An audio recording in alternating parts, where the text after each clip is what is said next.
शिवरात्र, जागर आणि वाटा तुझ्या माझ्या ही 3 पुस्तकं पाठोपाठ वाचायला मिळाली. 74 साली त्यांना पहिल्यांदा ऐकलं हडपसरच्या राष्ट्रसेवा दलाच्या शिबिरामध्ये. त्यावेळेला मराठवाडा विकास आंदोलनाची भूमिका त्यांनी तपशिलाने तिथे कार्यकर्त्यांच्या समोर मांडली होती. 75 साली कराडच्या साहित्य संमेलनामध्ये दुर्गाबाई भागवतांच्या अध्यक्षतेखाली झालेल्या त्याला ते आले होते. आणि तिथून पुढे मग सलग 6 वर्ष ते साताऱ्यामध्ये दरवर्षी एक शिबिर आणि काही व्याख्यानं यासाठी येत असत. कुरूंदकरांचं अचानक जाणं हे आम्हा सगळ्याच कार्यकर्त्यांना त्यावेळेला खूप त्रासदायक झालं. कारण जाण्याच्या आधी काही महिने ते साताऱ्याला येऊन गेलेले होते आणि त्यांच्यावर विविध वृत्तपत्रांमधनं जे अग्रलेख आले त्याच्यामध्ये सातारचं दैनिक आमचं ऐक्य म्हणून आहे. त्यावेळेला त्याचे अग्रलेख ख्यातनाम समीक्षक शंकर सारडा लिहित असत. शंकर सारडाचा आणि आमच्या ग्रुपचाही संबंध होता आणि कुरूंदकरांचा आमचा संबंध हे त्यांनाही माहीत होतं. कारण सारडांचं लग्न जमवण्यात सरांचा मोठा वाटा होता. तेव्हा सारडांनी जो अग्रलेख लिहिला तो कुरूंदकरांच्या निमित्त करून आमच्यावर लिहिलेला होता आणि ते असं म्हणाले होते की कुरूंदकरांच्या सातारला येण्या जाण्यामुळे साताऱ्यातली ही मडकी अगदीच कच्ची राहिलेली नाही, अशी एक दाद सारडांनी त्यावेळेला आम्हाला दिलेली होती. पहिल्यांदा ज्या वेळेला कुरूंदकरांचं लेखन वाचनामध्ये आलं त्यावेळेला आपण असं काहीतरी वाचतोय की जे विवेचन एका अंगानं अंतिम आहे आणि आता याच्या पलीकडे काही विवेचन असू शकत नाही किंवा मतं असू शकत नाहीत, अशा प्रकारचं वक्तृत्व आणि त्याच स्वरूपाचं त्यांचं लेखन, अशी एक प्रतिमा आमच्या सगळ्यांच्या मनामध्ये त्यावेळेला उभी राहिलेली आहे आणि ती आजही तशी कायम आहे. जितक्या वेळा कुरूंदकर ज्या ज्या कारणाने वाचतो त्या त्या वेळेला पुन्हा काहीतरी आपण नवीन एका दृष्टिकोनातून वाचत आहोत याचा एक प्रत्यय आजही येतो. आणि या निमित्ताने त्यांचं सेक्युलरिझमबद्दलचं लेखन, इस्लामबद्दलचं लेखन जेव्हा वाचलं त्यावेळेला पुन्हा एकदा त्यांच्या सगळ्या लेखनाची उजळणी करण्याची संधी मिळाली. आपलं दुर्दैव असं आहे, कुरूंदकरांची चिकित्सा आपण अशा काळामध्ये करतोय की जो काळ महाराष्ट्राचा बौद्धिक ऱ्हासाचा कालखंड आहे. बौद्धिक ऱ्हास किती अधोगतीला जाऊ शकतो याचं आत्ता उदाहरण आपल्यासमोर महाराष्ट्रामध्ये जे काही घडतंय त्या ह्याच्यातून आपल्याला सहज लक्षात येईल. पण तरीसुद्धा आपल्याला ती चिकित्सा करावी लागेल, कारण पुढे जाण्यासाठी शेवटी कुरूंदकरांनी दाखवलेला मार्ग, त्यांनी दिलेला विचार याचा आधार घेऊन त्यातलं कालोचित काय आहे ते स्वीकारून पुढे जाण्याशिवाय पर्याय आहे असं काही मला वाटत नाही. कुरूंदकरांची जी घडण आहे ती आज आपण कुरूंदकर गेल्यानंतर 40-42 वर्षांनी तटस्थपणे त्यांच्याकडे पाहू शकतो. साधारणतः त्यांचं पहिलं पुस्तक जागर 1967 आलं, त्यावेळेला कुरूंदकर सर 35 वर्षाचे होते. 72ला त्यांचं शिवरात्र आलं, त्यावेळी 40 वर्षाचे होते आणि नंतर वाटा तुझ्या माझ्या आलं त्यावेळेला 42 वर्षाचे होते. साधारणतः म्हणजे हा एक परिपक्व होण्याचा काळ जो आहे तो त्यांचा काळ आहे. त्याच काळाकडे आपण दुसऱ्या बाजूनी जर पाहिलं तर स्वातंत्र्यानंतर 15-16 वर्षामध्ये जे काही राजकीय वातावरण होतं ते एका अंगाने आपण 70 सालापर्यंत नेहरूंचा कालखंड या नावाने ओळखलं जातो आणि त्यांची घडण जी आहे ती नेहरूंच्या कालखंडातली घडण आहे. दुसरं त्या घडणीला एक संदर्भ आहे की एका अर्थानं युरोपामधलं जे प्रबोधन युग होऊन गेलं त्या प्रबोधन युगाचं परिणाम असणारी जी व्यक्तिमत्व त्यावेळेला महाराष्ट्रामध्ये होती त्याच्यामध्ये कुरूंदकर सरांचं व्यक्तिमत्व महत्त्वाचं आहे असं मला वाटतं. आणि एनलायटनमेंट युग, ज्याला प्रबोधन युग म्हणतो आपण, त्यांची जी मूल्यत्रयी होती त्यावेळेला, त्या मूल्यत्रयी हा त्यांच्या विचारांचा गाभा होता असं मला वाटतं त्यांच्या घडणीमधल्या. आणि म्हणून भांडवलशाही, लोकशाही आणि राष्ट्रवाद या तीनही संकल्पना त्याच्या जोडीला व्यक्ती स्वातंत्र्याचं मूल्य ठेवलं तर त्या सहचर्य आहेत असं कुरूंदकरांनी जे म्हटलेलं आहे त्यांच्या लेखनामध्ये, ते अगदी यथार्थ आणि सार्थ पद्धतीने त्यांचं वर्णन करता येईल असं मला वाटतं. या सगळ्या घडणीच्या काळाचं अजून एक वैशिष्ट्य आहे. 67च्या नंतर काही महाराष्ट्रामध्ये मोठे दंगेही झाले. भिवंडीचा दंगा त्यावेळेला मोठा झाला, आणखीन काही दंगली नंतर झाल्या. मराठवाड्यातल्या निजामशाहीचा संबंध त्यांच्या जडणीघडणीशी असल्यामुळे इस्लामविषयीची त्यांची जी निरीक्षणं आहेत किंवा त्यांचं जे म्हणणं आहे त्याच्यावरही त्याचा थोडासा परिणाम एका अंगाने झालेला आहे असं दिसतं. आणि प्रबोधन युगाची म्हणून जी मूल्य होती मगाशी सांगितली त्याच्यातली पुढची मूल्य म्हणून, त्याच्यात लोकशाही, समाजवाद हे काही प्रबोधन काळाचं अपत्य असं मला वाटत नाही, पण तो नंतरचा विकासक्रमातला भाग आहे. लोकशाही असेल, राष्ट्रवाद असेल, धर्मनिरपेक्षता असेल, या सगळ्या गोष्टी त्यांच्या मूल्यविचारांच्या गाभ्याच्या होत्या. त्यांनी पुढे असं म्हटलेलं आहे की लोकशाहीवादी आणि सेक्युलर असणं हे काही परस्पर विरोधातली गोष्ट नाही, हे अगदी खरं आहे. मी दुरुस्ती एवढंच सुचवेन की प्रत्येक लोकशाहीवादी असणाऱ्या माणसाला सेक्युलर असावं लागेल, असतो, असावंच लागतं. पण प्रत्येक सेक्युलर माणूस काही लोकशाहीवादी असेलच असं नाही. सोव्हिएट रेषेचं उदाहरण आपल्या सगळ्यांच्या समोर ठेवता येईल आपल्याला. त्यांनी इस्लाम आणि सेक्युलरिझम असा एक दीर्घ लेख त्यांच्या जागरमध्ये आहे. पुढे धर्मग्रंथ आणि अनुयायी जीवन ह्याच्याबद्दलचा एक आहे. राजकीय शोध आणि बोध या निमित्ताने त्यांनी फाळणीची मीमांसा केलेली आहे. शिवरात्रमध्ये त्यांनी इस्लामिक राज्य आणि याच्या संदर्भातलं काही लेखन केलेलं आहे. हे सगळं लेखन करत असताना त्यांनी सेक्युलरिझमची जी उकल करण्याचा प्रयत्न केलेला आहे. त्याला एका बाजूने युरोपचा संदर्भ आहे आणि पुढचा जास्तीत जास्त संदर्भ सेक्युलरिझमच्या गरजेचा किंवा निकडीचा हा त्यांनी इस्लामच्या विवेचनाशी जोडलेला आहे. युरोपचा संदर्भ एका अर्थानं सोपा आहे. सोपा या कारणासाठी आहे की संबंध युरोप ख्रिस्ती होता आणि ख्रिस्ती धर्ममतांच्या मध्ये निर्माण झालेले विविध पंथ जे होते त्यांच्यामधल्या मारामाऱ्या किंवा भांडणं थांबवण्यासाठी एक उपाय म्हणून धर्म आणि राज्य यांची फारकत करून टाकावी असा एक तिथे सूर निघाला आणि तो पुढे सेक्युलरिझमच्या रूपाने आपण कायम झाला असं पाहतो. तिथल्या सेक्युलरिझमचा संदर्भ हा एका अर्थानं टॉलरन्स या तत्वाशी आपल्याला जोडता येतो. कारण विविध ख्रिस्ती धर्ममतामध्ये एक संवाद असणं आणि त्यांच्यामध्ये सहअस्तित्वाची भावना असणं, टॉलरन्स असणं आणि त्याच्यासाठी धर्मसत्ता आणि राजसत्ता यांचं अलगीकरण होणं किंवा त्या वेगळ्या होणं हे महत्त्वाचं आहे. हा एक भाग होता. दुसरा संदर्भ युरोपच्या धर्मनिरपेक्षतेचा जो होता तो विज्ञानाने आणि धर्माचे जे भांडण 15-16व्या शतकानंतर झालेलं आपल्याला दिसतं, त्या भांडणाचा एक परिणाम म्हणून फक्त धर्म हाच एक विचार करण्याची पद्धती आहे किंवा धार्मिक व्यूह हीच एक विचार करण्याची पद्धती आहे, याला एक पर्याय विज्ञानाच्या रूपाने निर्माण झाला. आणि विज्ञानाने निर्माण केलेली सत्य ही धर्मातले दोष किंवा धर्मविचारातल्या उणीवा उघडं पाडीत असल्यामुळे विज्ञानाचा विचार करण्याच्या दृष्टीतून एक नवा पर्याय लोकांच्या मध्ये उभा राहिला. आणि तिथे विज्ञान आणि धर्म यांचं जे एकूण भांडण संबंधाच्या प्रबोधन कालखंडामध्ये आपल्याला दिसतं, संघर्ष छळ होण्यापर्यंत शास्त्रज्ञांचा जो संघर्ष सगळा गेला, त्याच्यामधून तिथे धर्मनिरपेक्षतेची एक बाजू बळकट झाली असं दिसतं. भारतीय संदर्भाकडे ज्या वेळेला येतो त्यावेळेला भारतात अजून तरी आपल्याला विज्ञान विरुद्ध भांडवलशाही किंवा विज्ञान विरुद्ध प्रबोधन मूल्य असा संघर्ष भारतामध्ये 19व्या शतकातही फारसा तीव्र झालेला नाही.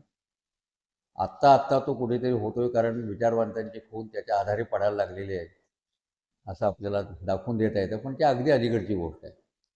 भारतातल्या धर्मनिरपेक्षतेचा संदर्भ हा धर्म आणि राज्यसत्ता यांचं जे एक विशिष्ट स्वरूप आहे त्याच्यामध्ये पाहिलं पाहिजे असं मला वाटतं. त्याच्या भारतीय संदर्भामध्ये इस्लामची चिकित्सा करताना कुरुंदकरांनी इस्लामचं धर्मशास्त्र, इस्लामिक राजसत्ता, त्याचबरोबर इस्लाममधले विविध प्रवाह यांची सगळी चिकित्सा तपशिलाने मांडलेली आहे. पण त्याच्यामध्ये कुठेतरी एक असं गृहीत आहे की 1300 वर्षाचा जो कालखंड चिकित्सेचा त्यांनी निवडलेला आहे इस्लामच्या धर्मशास्त्राचा, त्या संपूर्ण कालखंडामध्ये इस्लाम हा एक अत्यंत बांधीव आणि कुठल्याही फटी नसणारा असा एक सलग कालखंड मानल्यासारखा त्यांच्या विवेचनामध्ये आपल्याला दिसतो. प्रत्यक्षामध्ये त्यांच्याच लेखनामध्ये काही ठिकाणी विसंवाद पुढे आपल्याला दिसतात. कारण आरंभीच्या इस्लामची चिकित्सा करण्याचे प्रवाह इस्लाममध्ये कसे होते हे त्यांनीच त्या लेखामध्ये पुन्हा मांडलेलं आहे. आणि मग प्रेषितांच्या काळामध्ये तो धर्मविचार कसा बदलला आणि हे वळण कसं बदललं याची चिकित्सा पुढे त्यांनी मांडलेली आहे. पण या संदर्भात भारतातल्या इस्लामिक राज्यकर्त्यांकडे जर पाहिलं तर भारतातल्या इस्लामी राज्यसत्ता कदाचित आधुनिक अर्थाने सेक्युलर नसतील हे अगदी उघड आहे. म्हणजे आजच्या अर्थाने त्यांना सेक्युलर म्हणण्याचं काही कारण नाही.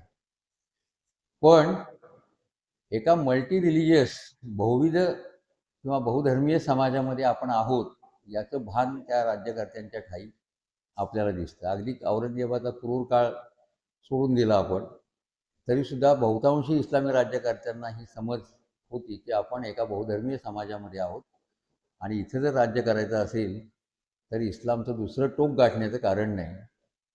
म्हणून कुरूंकरजी नेहमी म्हणायचे की 1/3 जग ज्यांनी पादाक्रांत केलं त्याला भारतामध्ये 600-700 वर्ष झाली तरीसुद्धा पूर्ण विजय प्राप्त करता आला नाही, भारत संपूर्ण इस्लामी करता आला नाही.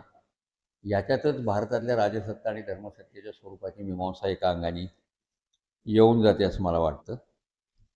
साधारणतः आपल्या इकडच्यामध्ये दुसरं एक स्पष्टीकरण असं दिसतं मला की जवळपास भारतीय भारतामध्ये राज्य केलेल्या अनेक वंश किंवा राजे होऊन गेले. अगदी इस्लामचं जरी उदाहरण घेतलं तरीसुद्धा ब्रिटिश येईपर्यंत हे बहुधर्मीय समाजाचं स्वरूप नुसतं टिकलं नाही तर ते एका अंगाने व्यवस्थित चालू होतं. कारण राजेशाहीकडे बघण्याचा पण एक दृष्टिकोन लोकांचा तयार झालेला होता. राजाचं जे काही देणं आहे ते वतनदाराच्या मार्फत एकदा दिलं की आपण आपल्या डोमेनमध्ये काम करायला मोकळे आहोत, अशा तऱ्हेची एक भूमिका त्या कालखंडामध्ये आपल्याला दिसते. दुसरं महत्त्वाचं वैशिष्ट्य म्हणजे कुठल्याही त्या कालखंडामध्ये, इस्लामच्या कालखंडामध्ये सुद्धा गावगाडा नावाचं जे भारतीय समाज रचनेचं खरं रहस्य आहे त्याच्यावर आघात झालेला नव्हता. आणि तो आघात जोपर्यंत होत नव्हता तोपर्यंत भारतीय प्रबोधनही शक्य नव्हतं. तो आघात पहिल्यांदा ब्रिटिशांच्या रूपानं झाला. शेतीवर आघात झाला. कच्च्या मालाच्या इथून गोष्टी तिकडे जायला लागल्या.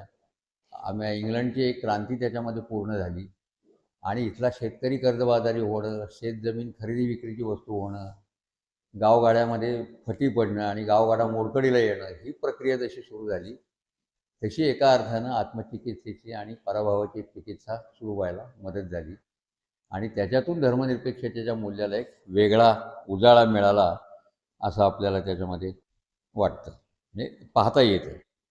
अगदी राजेशाहीच्या कालखंडामधला जरी आपण भाग घेतला तरी हिंदू न्यायाधीश म्हणजे हिंदूंचे न्यायनिर्णय करणारे हे वेगळे असत, मुस्लिमांचे काझी असत. दोन्हीच्यामध्ये ज्यांचं पटत नाही असं आपापल्या धर्मीय ह्याच्यापुढे गेल्यानंतर ते वहिवाटीला आणि परंपरेला धरून न्याय देत असत. तोही न्याय समजा पटला नाही तर राजाकडे जाण्याचा शेवटचा पर्याय असेल, पण तिथेही राजा पर्याय हा वापरत असेल, तुम्ही परंपरा आणि वहिवाटीनुसार काय असेल ते पहा आणि त्याप्रमाणे निर्णय करा. त्यामुळे इस्लामी राज्यपद्धती ज्याची एक तीव्रता आपल्याला आज मुद्दाम ठसवून सांगितली जाते, असं झालं तसं झालं, एवढे अत्याचार झाले, तशा प्रकारची सर्वंकष परिस्थिती काही त्या काळामध्ये दिसत नाही इस्लामी राजवटींच्या काळामध्ये.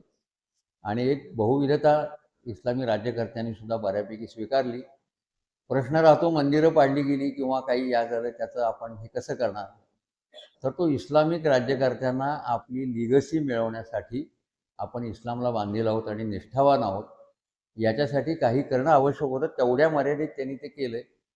तसं जर असतं केवळ तलवारीच्या जोरावर सगळीकडे इस्लाम पसरवायचा अशी भूमिका असती तर भारताचं इस्लामीकरण होणं त्यांना करणं अवघड नव्हतं, पण ते झालेलं नाही. एका बाजूने कुरूंकर सर म्हणतात तसा प्रतिकारही झालेला आहे आणि दुसऱ्या बाजूला राज्यकर्त्यांच्या ठाई पण समज काही अंगी आपल्याला दिसते. त्यामुळे त्यांची जी चिकित्सा आहे, कुरूंकरांनी केलेली सगळी इस्लामची चिकित्सा, ही एक सलग कालखंड धरून त्यांनी केलेली चिकित्सा आहे. दुसरी गोष्ट आपण आता लक्षात घ्यायला हवी की 67 साली जागर आलं किंवा 72 साली शिवरात्र आलं, ह्या पुस्तकातल्या विवेचनाला सुद्धा आता 50-55 वर्ष होऊन गेलेली आहेत. जागरला जवळपास 50 आणि पेक्षा जास्त वर्ष झाली, शिवरात्रलाही 50 पेक्षा जास्त वर्ष झाली. त्यावेळी असणारं जग, त्यावेळी या विचारांची असणारी समज आणि उपलब्ध असणारी विचारांची चिकित्सा करायची साधनं आणि आजचा कालखंड याच्यामध्ये विलक्षण अंतर पडलेलं आहे. आज सेक्युलरिझमचा विचार केवळ सेक्युलरिझम या अंगाने न होता त्याला आणखीन 2 घटक जोडले गेले, त्याचं मी शेवटी विवेचन करेन. त्याच्यामध्ये मल्टीकल्चरलिझमचा एक मुद्दा आहे आणि कम्युनिटेरियन वे ऑफ लाईफ ज्याला आपण म्हणतो त्याचाही एक मुद्दा आहे. हे मुद्दे आज विचारात घेतल्याशिवाय आजच्या सेक्युलरिझमची मांडणी आपल्याला करता येत नाही. आता या पार्श्वभूमीवर कुरूंकरांच्या सेक्युलरिझमची आपण जर चिकित्सा करायला घेतली तर आपल्याला काय काय दिसतं याच्याबद्दल त्यांनी जी काही महत्त्वाची विधानं केलेली आहेत ती विधानं मी आपल्यापुढं अगोदर ठेवतो, म्हणजे त्या विधानाच्या आधारे पुढचं विवेचन आपल्याला करता येईल. एक म्हणजे त्यांनी असं म्हटलेलं आहे की समाज जीवनाच्या सार्वजनिक कक्षेमधून धर्म समाप्त करणं हे सेक्युलरिझमचं मुख्य उद्दिष्ट आहे, अशी एक भूमिका त्यांनी जागरमध्ये मांडलेली आपल्याला दिसते. दुसऱ्या बाजूला ते असं म्हणतात की हा जो सगळा धर्म सार्वजनिक जीवनामध्ये दिसतो तो तर समाप्त व्हायलाच हवा, पण धर्म हा इतका व्यक्तिगत राहायला पाहिजे की ती व्यक्ती आणि ईश्वर एवढ्या घरगुती संबंधामध्येच त्याचं स्वरूप आपल्याला पाहता यायला पाहिजे. नागरी समाजातल्या जीवनाशी धर्माचा कोणत्याही पातळीवर संबंध असता कामा नये, ही एक त्यांची भूमिका आहे. दुसऱ्या बाजूला त्यांनी एका ठिकाणी असं म्हटलं आहे की सेक्युलरिझम हा अल्पसंख्याकांसाठी नाहीच आहे म्हणून, असंही त्यांचं विधान जागरमध्ये आहे. आणि मग तो कोणासाठी आहे तर तो बहुसंख्याकांसाठी आहे. बहुसंख्य माणसांना माणूस म्हणून जगण्याच्या संधी आणि विकास होण्यासाठी सेक्युलरिझमची गरज आहे. तिसऱ्या बाजूला ते असंही म्हणतात की 85% हिंदू किंवा 85% असणारा समाज जर आधुनिक झाला, सेक्युलर झाला, तर 15% लोकांना आपोआपच सेक्युलर व्हावं लागेल, त्यांच्यापुढे पर्याय असणार नाही. आता हे जे विधान आहे हे काही इतिहासाने खरं ठरवलेलं विधान आहे असं मला वाटत नाही आजही पाहिलं तरी.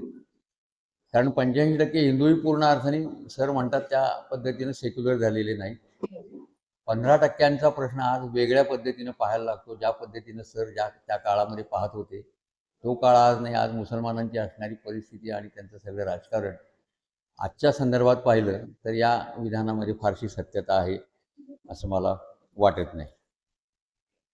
सार्वजनिक जीवनातनं धर्म समाप्त करण्याची जी भूमिका आहे कुरूंदकरांनी मांडलेली, ती त्यांनीच मांडली अशातला भाग नाही आहे. म्हणजे आधीपासून त्याला एक संदर्भ पण आहे.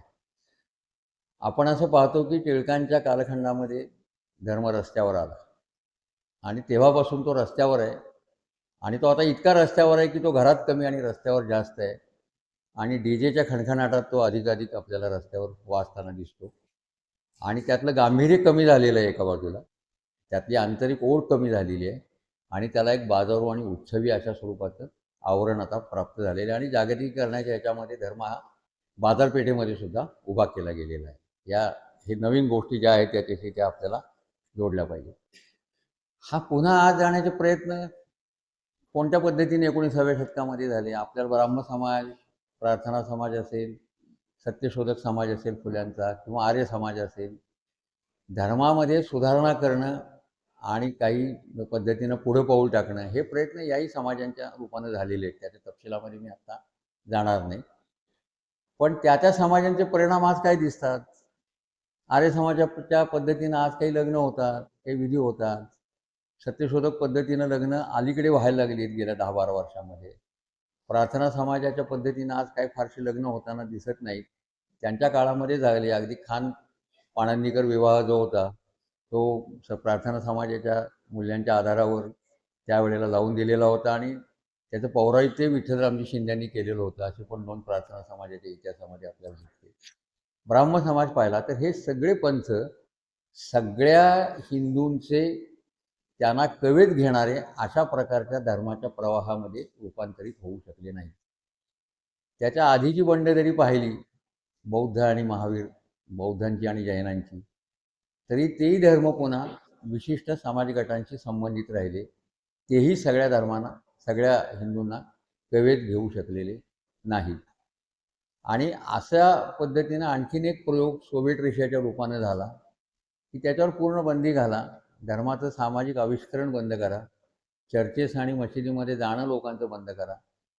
ही भूमिका 70 वर्षाच्या हुकुमशाहीच्या काळामध्ये सोव्हिएट रशियामध्ये राबवली गेली. तात्कालिक त्यावेळेला त्याला यश दिसलं. पण ज्या वेळेला सोव्हिएट रिव्होल्युशन कोलमडून पडली 90 साली, त्याच्यानंतर पुन्हा धर्मभावना उचंबळून आल्या आणि लोक चर्चमध्ये जायला लागले. मुस्लिम जगत आणखी एका वेगळ्या मार्गाने जाण्याची शक्यता निर्माण झाली आणि तसं झालंही एका अंगाने. म्हणजे धर्म हा काही केल्या नाहीसा होत नाही. असं दिसल्यानंतर मग धर्माविषयी काय भूमिका घ्यायची, कारण तो नागरी जीवनामध्ये राहणारच आहे. राहायचं असेल तर काय पद्धतीनं जायचं, हा प्रश्न कुरूंदकरांच्या काळामध्ये त्यांच्यासमोर नव्हता, जो आज आपल्यासमोर उभा आहे. त्यामुळे त्याचा वेगळ्या पद्धतीनं आपल्याला विचार केला पाहिजे. तो विचार करताना कुरूंकरांनी एक असं विधान केलेलं होतं, की सर्व धर्म खरे आहेत असं जेव्हा आपण म्हणतो, त्यावेळेला सर्व धर्म खोटे आहेत असा एक त्याचा अर्थ आहे. हा अर्थ मला व्यक्तिशः मान्य नाही आहे. तो त्यांनीच सरांनीच अर्थ लावला असं नव्हे, तर अलीकडे सुरेश द्वादशीवारांची जी व्याख्याने मी ऐकली किंवा लेखन वाचलं, त्याच्यातही याच प्रकारची भूमिका घेतलेली आहे. तर मला वाटते गांधींची धर्मकल्पनासुद्धा त्या निमित्ताने नीट समजावून घ्यायला हवी. कारण गांधीजी हा धर्म हा मला जन्माने मिळालेला आहे, तो मी मनपूत स्वीकारतो अशी त्यांची भूमिका होती. आणि मनापासून स्वीकारलेला आहे याचा अर्थ त्या धर्माच्या ठायी असणारे जे सगळे दोष आहेत, गुण आहेत, ते सगळे मला चिकटलेले आहेत आणि कातडी जशी आपली वेगळी करता येत नाही, तसा धर्मही आपल्या जीवनातून वेगळा करता येत नाही, अशी गांधींची एक गंभीर धर्माविषयक भूमिका होती. आणि म्हणून पुढे जाऊन त्यांनी अशी भूमिका घेतली की मी धार्मिक आहे, हे माझं धार्मिक असणं मी ठरवेन, जी भारतीय संविधानातल्या एका अंगाने धर्मस्वातंत्र्याच्या तरतुदीशी सुसंगत आहे, की मी धर्माचा कोणता भाग पाळायचा, कोणता भाग पाळायचा नाही, हे स्वातंत्र्य माझं आहे. आणि या धर्मामध्ये सुधारणा करण्याचा अधिकारसुद्धा माझा आहे, कारण मी हिंदू आहे. मी त्या धर्मामध्ये जन्माला आलेला असल्यामुळे मला हा अधिकार प्राप्त झालेला आहे. मला जसा हा अधिकार प्राप्त झालेला आहे, तसाच हा अधिकार इतरही धार्मिकांना प्राप्त झालेला आहे. ही गांधींची एक भूमिका होती. दुसरं, गांधींनी असं मानलेलं होतं की धर्माच्या सर्व प्रेरणा या ईश्वरी आहेत, पण धर्मग्रंथ हे मानवी आहेत आणि ते मानवी असल्यामुळे अपूर्ण आहेत. म्हणून गांधीजींनी तिथे एक फरक केलेला आपल्याला दिसतो की स्पिरिट ऑफ द रिलिजन आणि टेक्स्ट ऑफ द रिलिजन याच्यामध्ये नेहमीच तफावत आणि अंतर असतं. आणि ते अंतर असल्याच्यामुळे टेक्स्ट जी आहेत धर्माची, ती वारंवार आपल्याला अपडेट करावी लागतात, बदलावी लागतात. आणि त्या बदलाचा आधार म्हणून गांधींनी तर्क, काळ, विज्ञान वगैरे या बुद्धी या सगळ्या कसोट्या त्यावेळेला वापरलेल्या आपल्याला त्यांच्या वाङ्मयामध्ये किंवा भाषणांमध्ये दिसतात. आणि त्याच्यामुळे या पद्धतीनं धार्मिक सुधारणा करण्याचा माझा हक्क, हा माझा धर्म मला हिरावून घेत नाही.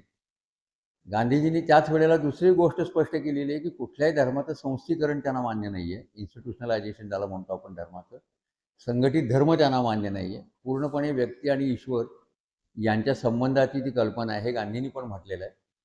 पण गांधींच्या याच्यात पुढचा एक टप्पा असा आहे, माझा धर्म जसा ईश्वरी प्रेरणेतनं निर्माण झालेला आहे, तसे इतरांचे धर्मही ईश्वरी प्रेरणेतनं निर्माण झालेले आहेत. त्यामुळे फक्त माझा धर्म चांगला आहे हे म्हणण्याचा मला अधिकार नाही.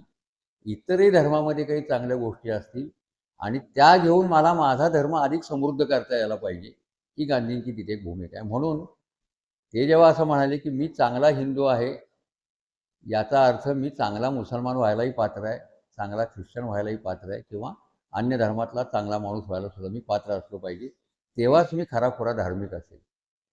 आणि दुसरं, गांधीजींची धार्मिक साधनेची जी भूमिका आहे ती साधकाची आहे. सिद्धपुरुषावर त्यांनी विश्वास ठेवलेला नाही. आणि मी सतत साधक आहे. साधक असणं आणि साधना करणं याचा एक अर्थ गांधींनी असा केलेला होता की मला ईश्वराच्या प्रेरणेशी अधिकाधिक शुद्ध पातळीवर त्याच्या समोर जाता यायला हवं आणि त्याच्यासाठी माझं अंतःकरण मला सतत शुद्ध ठेवता यायला पाहिजे. या दृष्टीने ते साधनेकडे पाहत होते आणि म्हणून त्यांच्या साधनेवर अनेकांचे परिणाम दिसतात. विवेकानंदांचा आहे, रामकृष्ण परमहंसाचा आहे. सर्वधर्मीय प्रार्थना आली ती परमहंसांच्या ह्याच्यातून आली.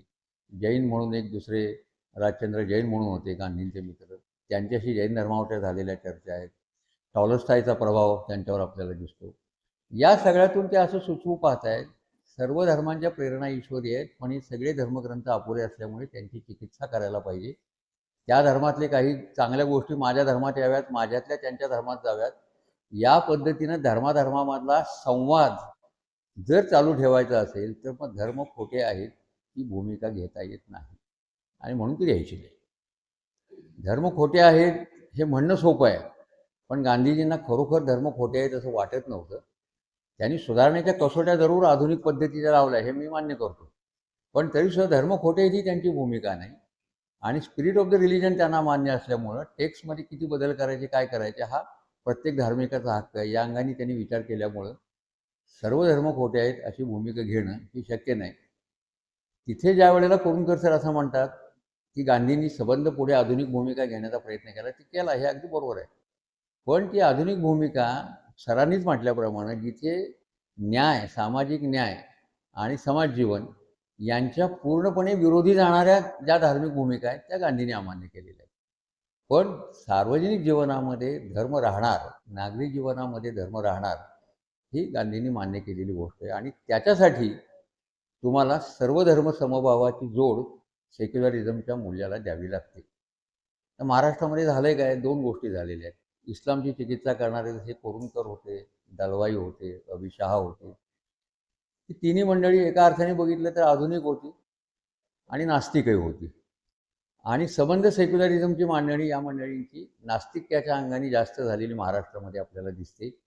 त्यामुळे एका नास्तिक्याचा प्रभाव इथल्या सेक्युलरिझमवर पडलेला आहे. त्यामुळे माणूस धार्मिक राहून सेक्युलर होऊ शकतो, या प्रकारची श्रद्धा या तिन्ही विचारवंतांची नाही.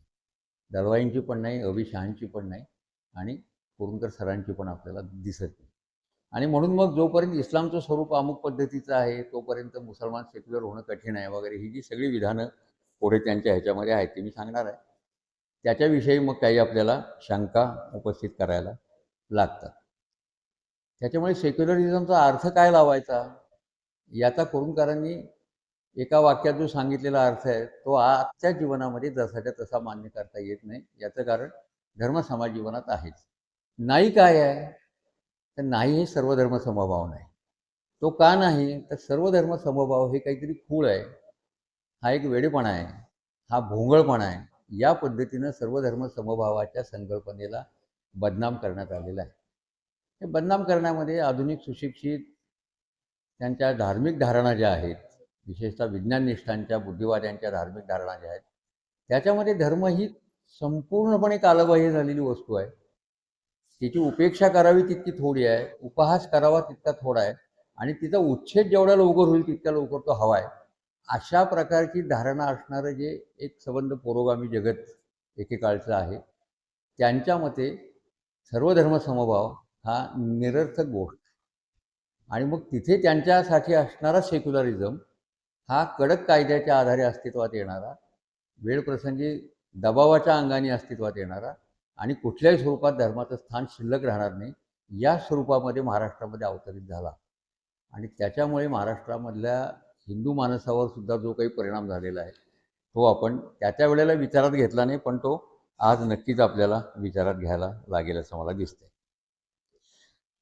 दुसरी एक कुरुंकरांच्या ह्याच्यामध्ये गोष्ट मला काय दिसली की 85% लोक आधुनिक होणं आणि सेक्युलर होणं ही गोष्ट त्यांनी अतिशय महत्त्वाची मानली. हे बरोबर आहे. आणि पुढे त्यांनी एका ठिकाणी असंही म्हणलं की सेक्युलरिझममधला सर्वात मोठा अडथळा हा बहुसंख्याकांच्या मनोवृत्तीचा आहे, पण सेक्युलरिझमचा पुरस्कार करणारे पुन्हा बहुसंख्येमधलेच नेते आहेत. म्हणजे नेहरू असतील किंवा ही सगळी नेते मंडळी जी होती त्या काळातली, त्यांनी त्याचा पुरस्कार केलेला आहे. इथे आणखीन एका प्रश्नाला सामोरं जायला लागतं. त्याची चिकित्सा कुरुंकरांच्या लेखनामध्ये त्या काळात येणे शक्य नव्हती, पण आजच्या काळामध्ये आपल्याला तो विचार करायला हवा. विशेषतः आशिष नंदी, आर मदन, त्याचबरोबर अखिल बिलग्रामी या स्कॉलर्सनी किंवा या अभ्यासकांनी जे सेक्युलरिझमबद्दलचं लेखन केलेलं आहे ते जर विचारात घेतलं तर एक नवी तफावत आपल्यासमोर येते. तफावत कोणती आहे? भारताच्या स्वातंत्र्य चळवळीच्या नेत्यांचा ज्या मूल्यांवर विश्वास होता त्या मूल्यांच्या मागे भारतीय जनता उभी राहिली असं जेव्हा विधान आपण करतो तेव्हा ते विधान सुद्धा नीट उकललं गेलं पाहिजे असं मला वाटतं.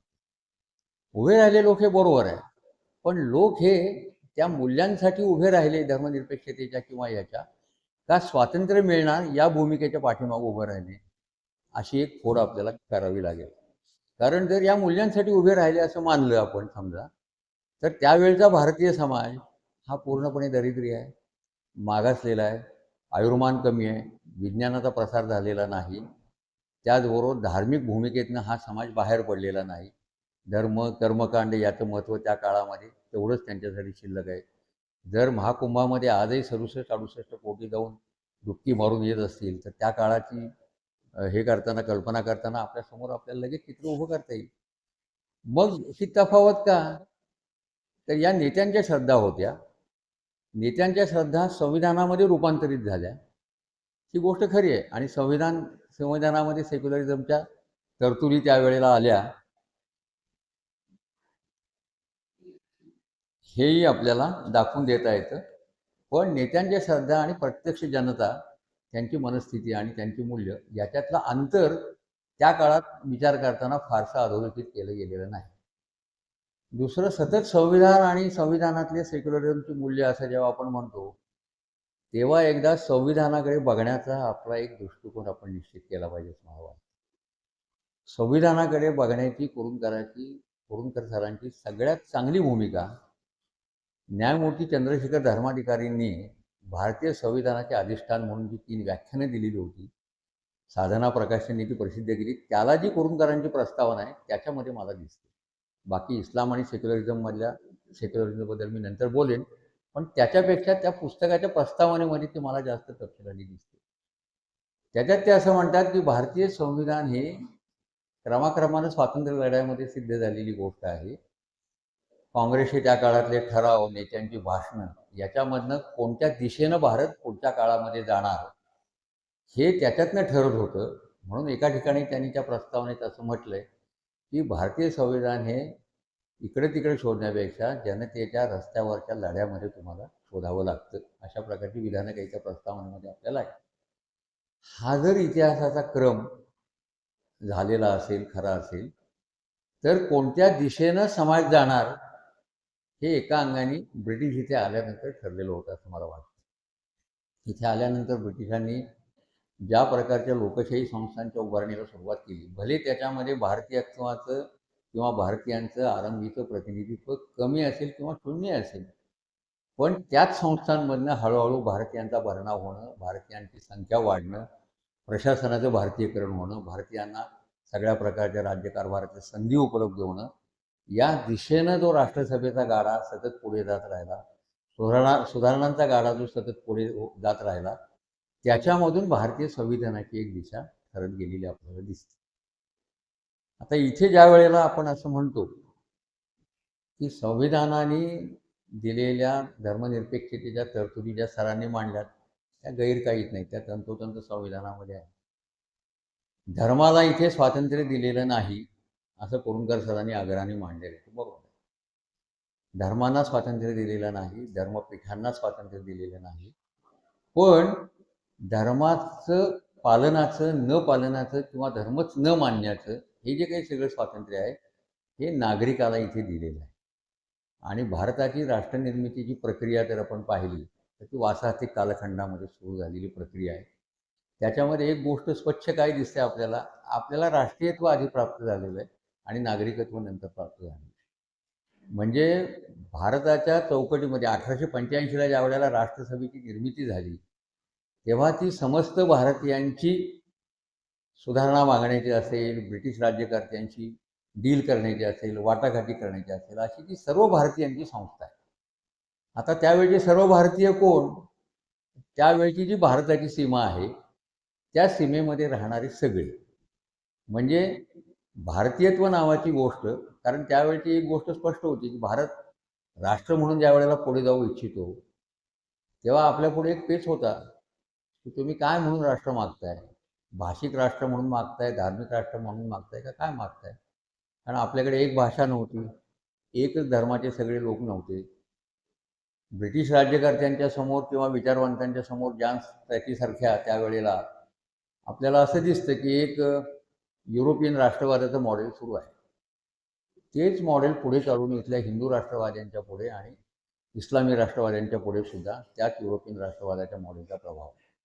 आणि ते सगळे एकधर्मीय एकभाषिक समुदायांचं मॉडेल होतं. भारताला त्यासाठी या प्रकारच्या मॉडेलकडे बघण्याची काहीच गरज नाही, कारण आम्हाला नवी ओळख निर्माण करायला लागणार होती. आमच्या ओळखी एक तर धार्मिक होत्या, हिंदू, मुस्लिम, बौद्ध, जैन, पारशी, शीख काय असेल त्या, किंवा दुसऱ्या ओळखी भाषेच्या अंगाने, प्रांतांच्या अंगाने झालेल्या होत्या, मराठी, बंगाली, तमिळी, आणि तिसरी ओळख जातींची होती. या तीनही ओळखींच्या वर जाणारी एक ओळख आम्हाला निर्माण करावी लागली, ती भारतीयत्वाची निर्माण झाली. आणि ते भारतीयत्व हे राष्ट्रीयत्व आहे. त्यामुळे राष्ट्रीयत्वाच्या या राष्ट्रनिर्मितीच्या प्रक्रियेमध्ये राष्ट्रीयत्व आपल्याला आधी आलं, नंतर चालून आपण स्वतंत्र झाल्यानंतर नागरिकत्व आपल्याला प्राप्त झालेलं आहे, आपलं स्टेट आलं, राज्यघटना आली त्या अंगाने. हे जर लक्षात घेतलं तर भारतीय राष्ट्रनिर्मितीचा एक आधार हे भारतीयत्व जे आहे हे धर्मनिरपेक्षच भारतीयत्व होतं. भारताच्या त्यावेळच्या सरहद्दीमध्ये चौकटीत राहणारे सर्व लोक सर्व धर्मीय, सर्व प्रांतीय, सर्व भाषिक यांना भारतीय मानल्या गेल्यामुळे भारतीयत्वाची संकल्पनाच मुळामध्ये जाती धर्मनिरपेक्षतेच्या, भाषा धर्मनिरपेक्षतेच्या अंगाने पाहिली गेली आहे. आणि त्याचा दुसरा आधार हा लोकशाहीचा होता. ज्या ब्रिटिशांच्या संस्थांमधून निर्माण झालेली लोकशाही विचार, त्यांच्यामध्ये जाण्यासाठी आपली धडपड ज्या सगळ्या आपल्या सुधारकांनी केली, मागण्या मांडल्या, त्या सगळ्यातून हळूहळू पुढे आपण स्वातंत्र्याकडे वाटचाल सुरू केली. ही लोकशाही आणि धर्मनिरपेक्षता हे भारतीय राष्ट्रवादाचे मूलाधार आहे.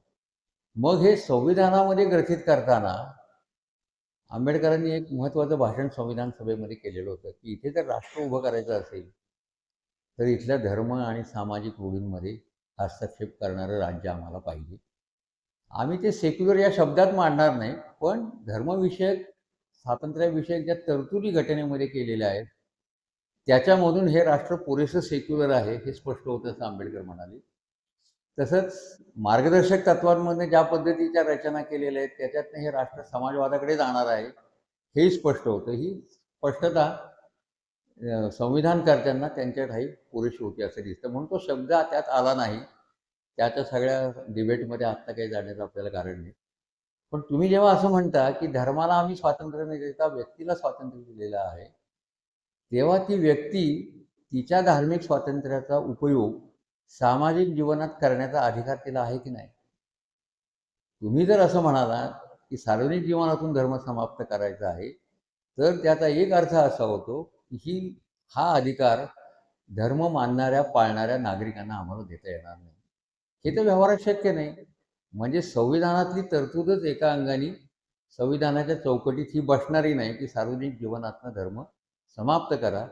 ही गोष्ट संविधानातल्या मूल्यामध्ये बसणारी नाही. त्यामुळे तो सार्वजनिक जीवनात राहणार, आणि तो राहणार असेल तर कसा राहावा हा तुमच्या माझ्या पुढचा आज प्रश्न आहे. तो समाप्त तर होणार नाही. जेवढा आपण तो दाबू, तसा चेंडू पाण्यात जितक्या वेळ हाताने दाबून ठेवाल तितक्या वेळ राहील, तो पुन्हा उसळूनच येणार.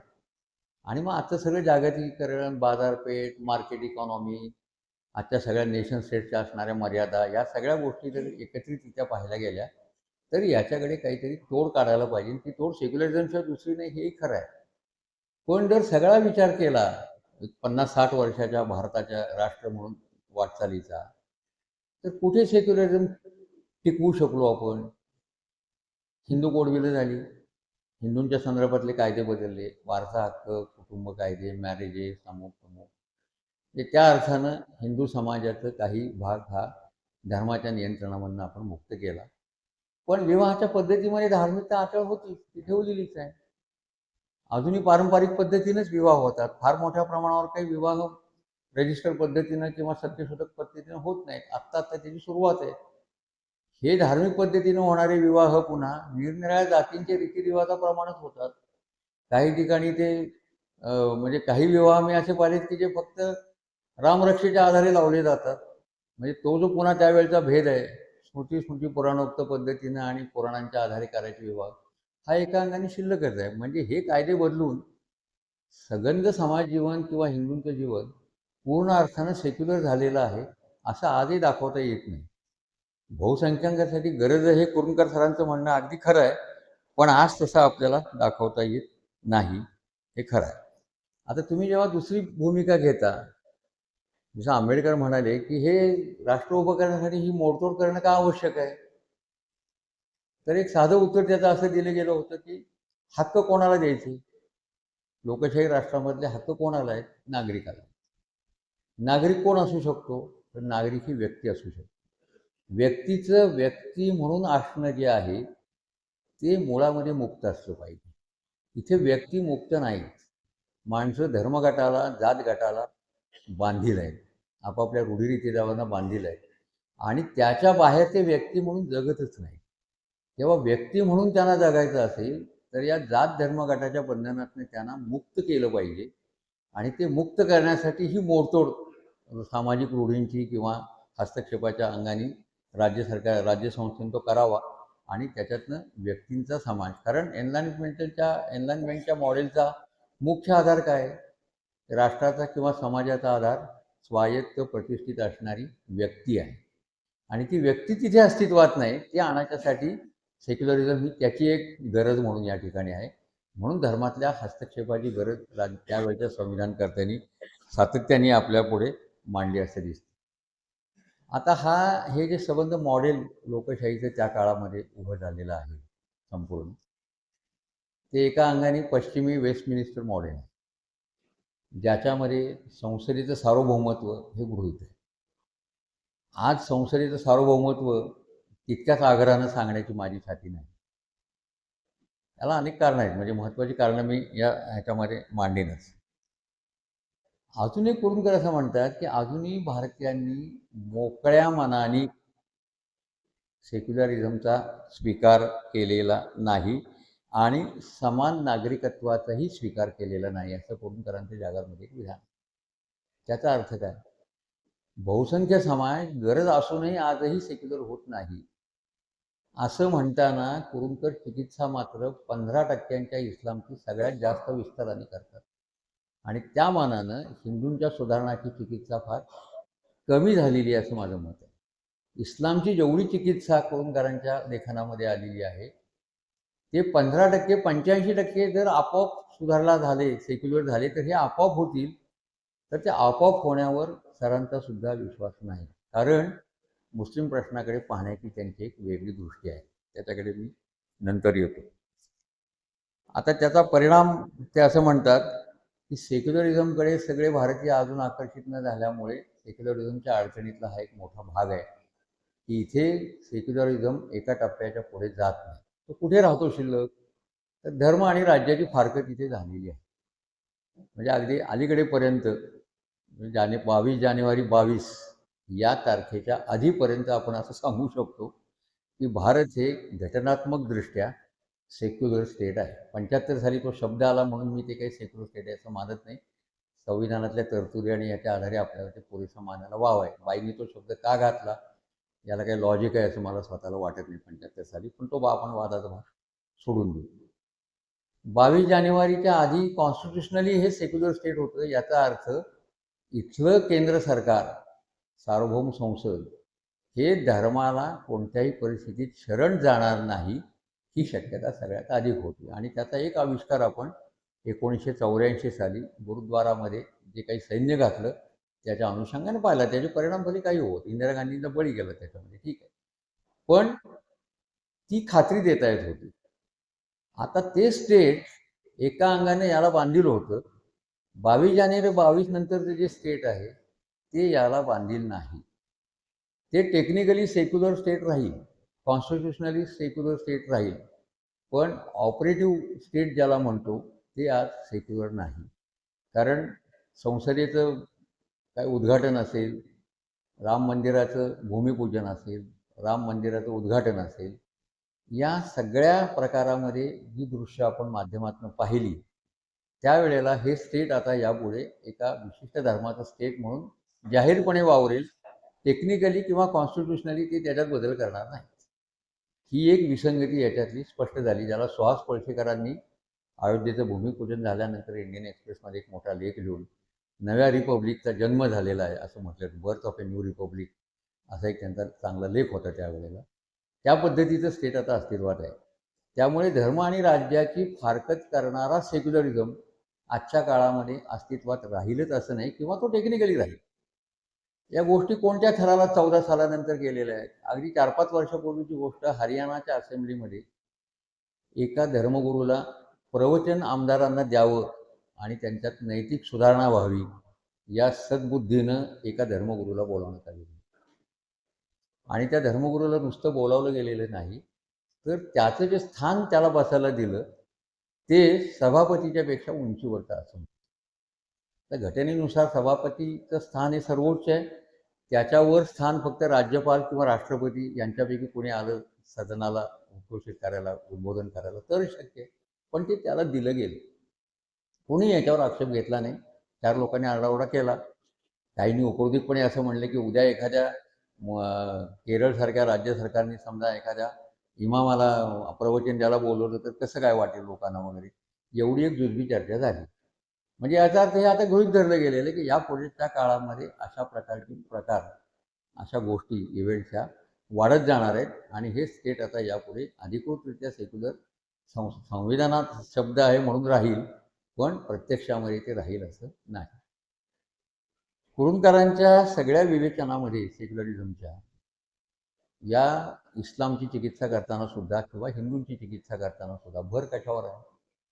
संसदेच्या सार्वभौमत्वावर. आणि तो नुसता भर नाही, तर संसदेचा सार्वभौम अधिकार मान्य असणं आणि नागरी अधिकाराच्या बाबतीमध्ये सर्व संसदी सार्वभौम आहे याला मान्यता असणं म्हणजे संविधान निष्ठा असणं, असं कुरूंदकर सरांनी त्याचा अर्थ लावलेला आहे.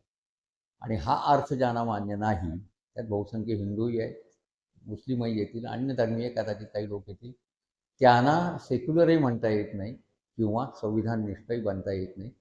मला वाटते ही जी व्याख्या आहे सरांची, ही कुठे अडचणीची एक आहे, तपासली पाहिजे. आता तुम्ही ज्या वेळेला लोकसभा किंवा संसद सार्वभौम आहे असं म्हणता, त्यावेळेला मगाशी असं म्हणालो मी की कुरूंदकरांच्या काळामधल्या लोकसभा जी आहे 52, 57, 62 आणि 67 या 4 लोकसभा यांची जी काही गुणवत्ता त्या काळामध्ये होती ती गुणवत्ता पुढच्या संसदेतना राहिलेली नाही. आता तर नाहीच मुळे आपण संबंध आता माध्यमातून सगळं संसदेचं कामकाज बघायला मिळतं, त्यामुळे आपण ठामपणे सांगू शकतो. त्या काळात हे नव्हतं.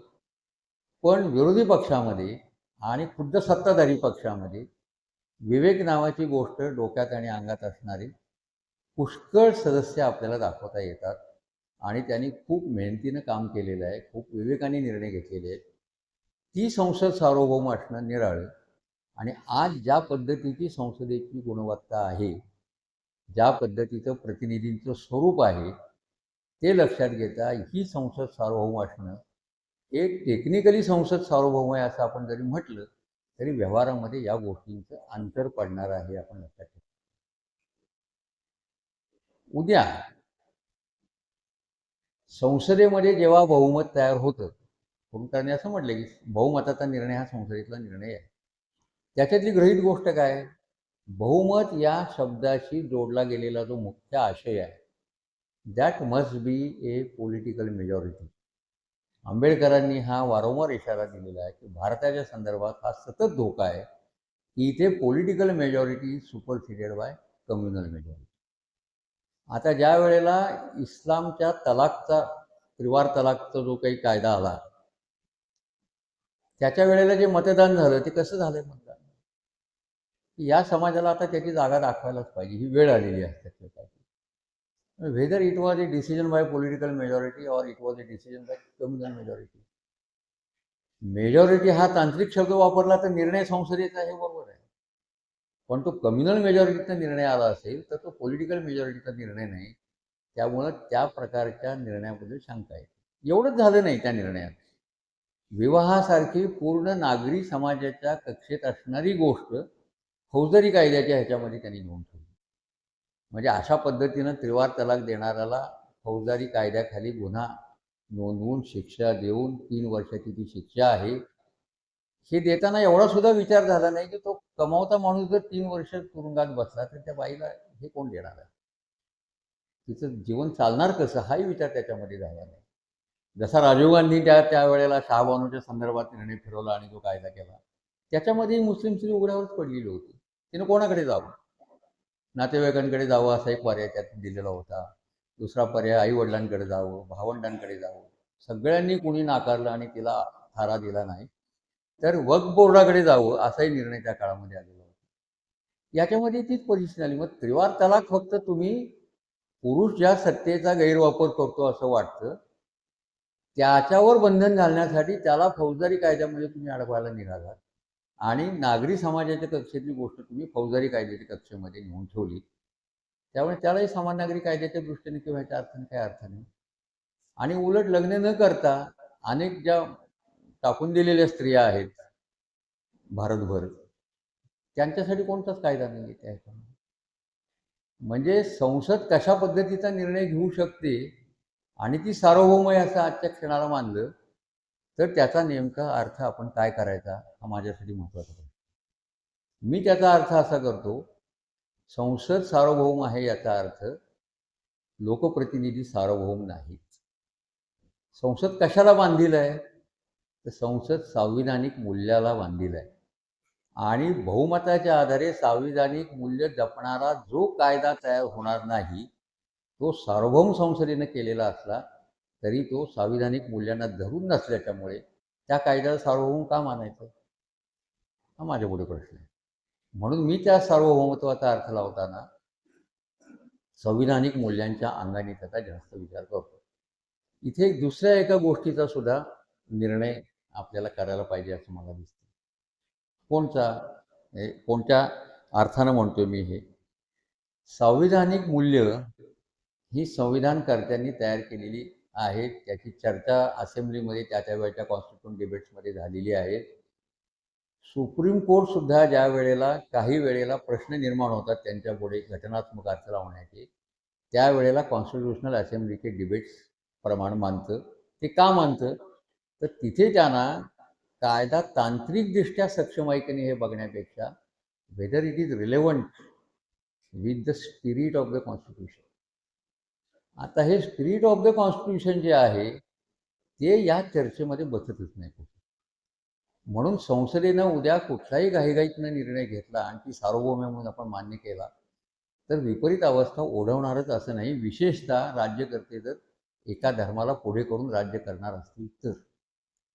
कारण उद्या काय, ज्या प्रकारची कम्युनल मेजॉरिटी तिथे निर्माण होईल त्या पद्धतीत निर्णय होईल, तो तुम्हाला लोकशाहीचा निर्णय म्हणून स्वीकारावा लागेल. मग तो संविधानाची सुसंगत असो अथवा नसो.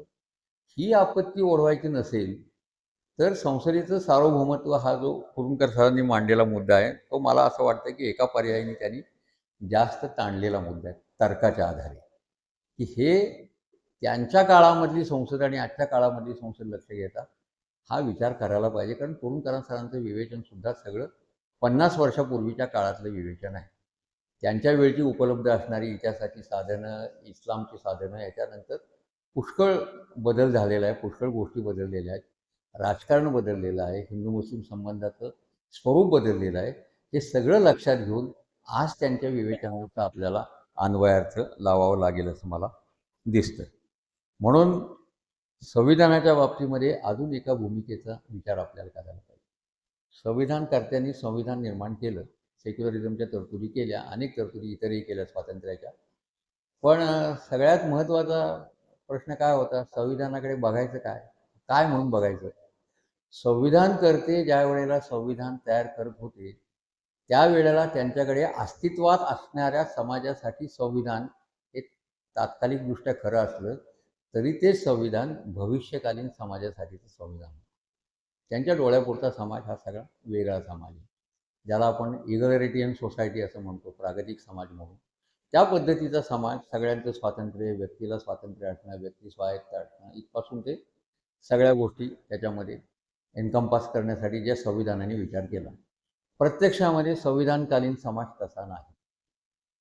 आता तसा समाज बनवायचा असेल तर संविधान हे मॉडेल म्हणून हवं आणि तसा समाज बनवायचं साधन म्हणूनही संविधान. म्हणजे संविधान हे एकाच वेळेला आपल्यासाठी साध्य पण आहे आणि साधन पण आहे. त्या समाजाकडे जाण्याचं साधन कोणतं आहे तुमच्या हातात संविधानाने दिलेलं? ते तुमच्या मूलभूत हक्कांचं आहे. सगळ्या सामाजिक चळवळी कोणत्या क्षेत्रातनं निर्माण होतात व्यक्ती जीवनाच्या? तर त्या मूलभूत हक्कांच्या ह्याच्यातनं निर्माण होतात. म्हणून मूलभूत हक्क हे साधनही आहे आणि सगळ्यांना मूलभूत हक्क मिळाले पाहिजेत हे साध्यही आहे. सगळ्यांना मूलभूत हक्क देण्यामध्ये सेक्युलरिझमचा रोल आहे, कारण त्याच्याशिवाय समान नागरिकत्व अस्तित्वात येत नाही. आता इस्लामची मीमांसा करताना कुरुंकरांनी असं म्हटलंय की बाबा समान नागरिकत्व हे भोगण्यासाठी किंवा ते स्वीकारण्यासाठी एक आधुनिक मन हवं. आता ते आधुनिक मन तर भारतात त्याही काळामध्ये नाही, कुरुंकर लिहित आहेत त्याही काळामध्ये नाही, किंबहुना आजच्याही काळामध्ये संपूर्णपणे दाखवता येत नाही. मग समान नागरिकत्वाला काही अर्थ नाही का? जसं सर सय्यद अहमद म्हणायचे की आम्हाला समान नागरिकत्वाचा अर्थ किंवा सन्मान केव्हा भोगायला मिळेल? ज्या वेळेला आम्हाला हिंदुस्थानमध्ये आमचं योग्य स्थान मिळेल, सन्मान मिळेल, त्याच वेळेला आम्ही खऱ्या अर्थाने समान नागरिकत्वाचा अर्थ आम्हाला भोगायला मिळेल. ही सय्यद अहमदांची भूमिका बरोबर की चूक या तपशिलामध्ये मी आत्ता जात नाही. पण हे जे समान नागरिकत्व आहे हे निर्माण करण्यासाठी सुद्धा साधन म्हणून पुन्हा संविधान आहे.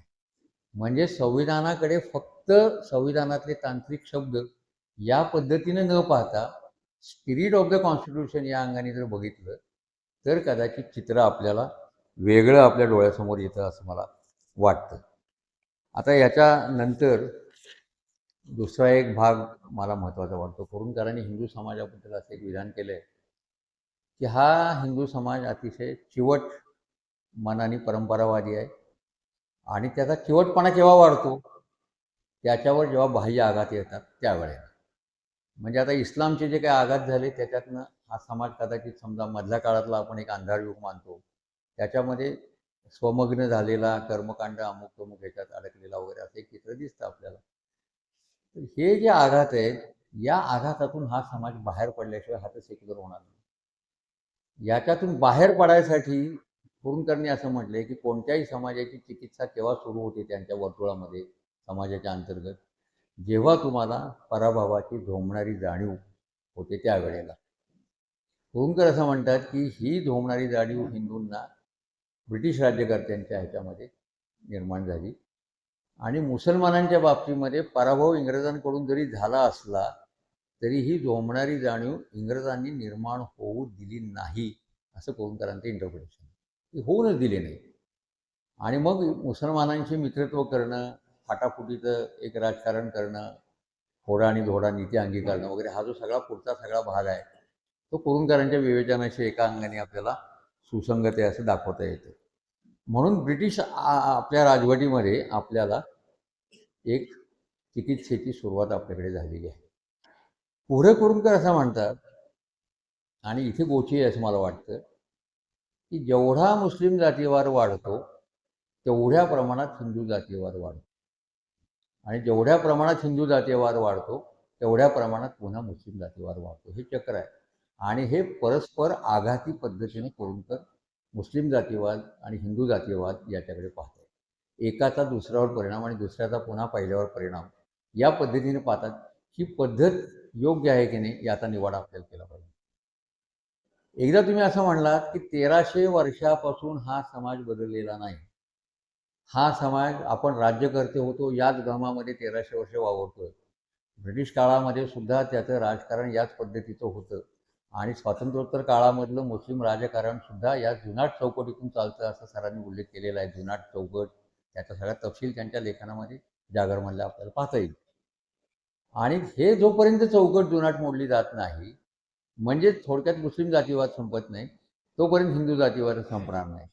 आणि दुसऱ्या बाजूला ते एका ठिकाणी असं म्हणतात की हिंदू जातीयवाद जर संपलाच नाही तर मुसलमान समाज आधुनिक आणि सेक्युलर होणार. मग हे त्रांगडं किंवा हे गणित सोडवायचं कसं?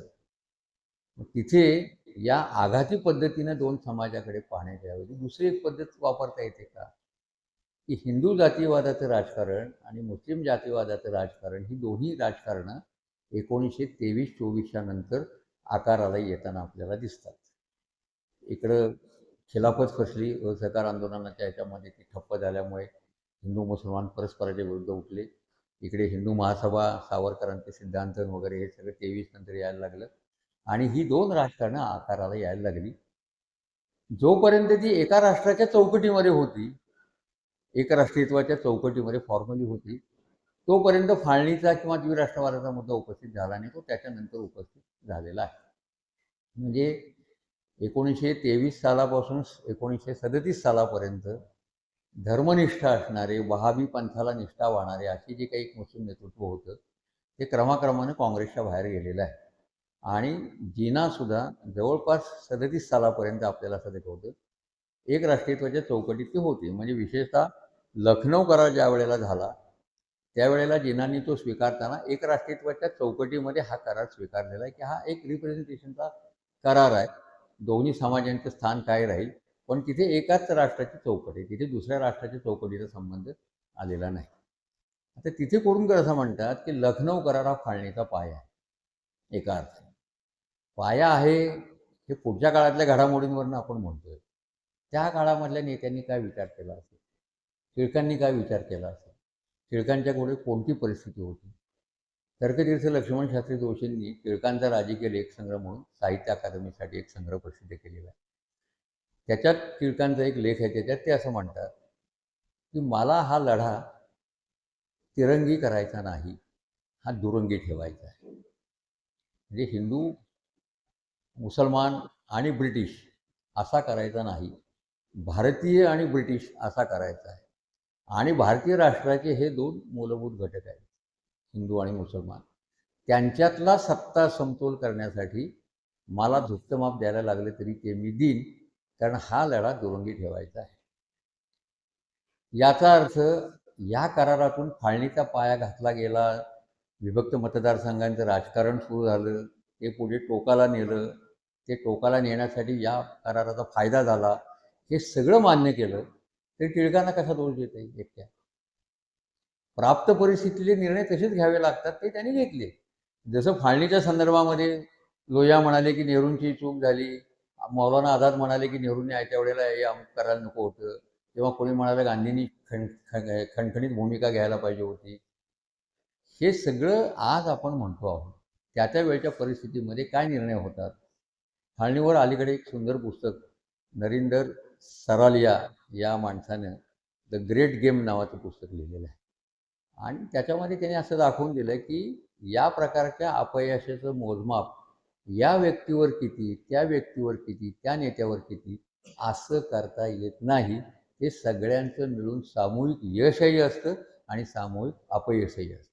इतकं स्वच्छपणे त्यांनी त्याचा निष्कर्ष त्यातून मांडला. ती जर फुटपट्टी लावली तर टिळकांना एकेरी पद्धतीनं दोषी ठरवणं आपल्याला शक्य होत नाही, जे कोणकरांच्या विवेचनामध्ये येते. दुसरं पुढे त्यांनी सिंध प्रांत आणि लखनौ कराराची एक सांगड घातलेली आहे. ती इतिहासाच्या क्रमावर टिकणारी नाही, कारण तो जवळपास 1935च्या कायद्याने नंतर सिंध वेगळा झालेला आहे. 32च्या रॅमसे मॅकडोनाल्ड निवाड्यानंतर त्याची प्रक्रिया सुरू झाली आणि 35च्या कायद्याने ती पूर्ण केली. त्या राजूरकरांनी अलीकडे सप्रमाण त्याच्याविषयी लिहिलेलं आहे आणि तारखा, आकडेवारी सगळे त्याच्यामध्ये आपल्याला पाहायला मिळते. त्यामुळे तेही विवेचन ह्याच्यावर टिकणार नाही. मग फाळणीच्या मीमांसेचा कुरूंदकरांचा मुख्य आधार काय?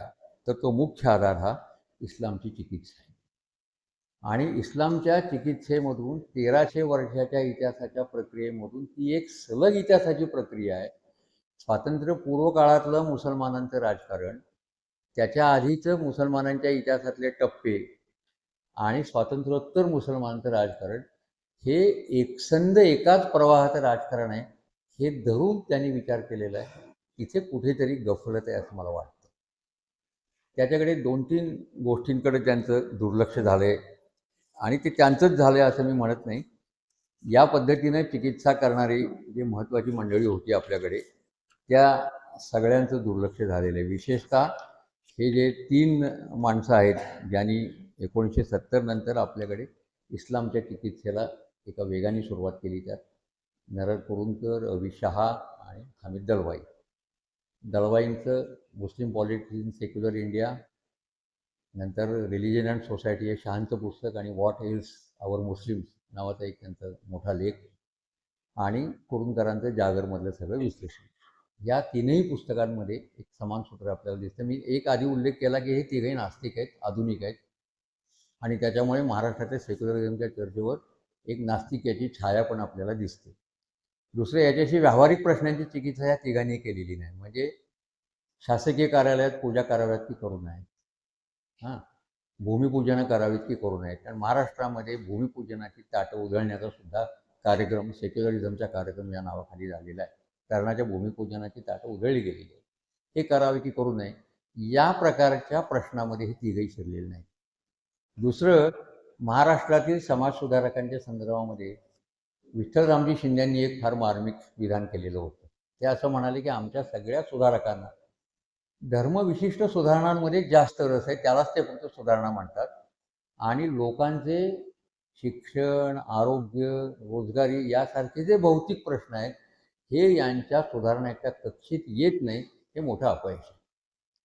हे विठ्ठलरामजींचं जे स्टेटमेंट आहे शिंद्यांचं, हे ब्रॉडली जे आपण आहे ते जर या चिकित्सेला लावलं तर आपल्याला इथेही तेच म्हणता येतं. मुसलमानांचे जे भौतिक प्रश्न होते, रोजगारी असेल, त्यांच्यावर होणारा एकूण अन्याय असेल सार्वजनिक जीवनातला, सामूहिक जीवनातला किंवा नोकऱ्यांच्या संदर्भामधला, त्यांचं अपूर्व शिक्षण असेल, हे सच्चर समितीचा अहवाल येईपर्यंत ह्या प्रश्नाकडे फारसं लक्ष वेधलं गेलं नाही.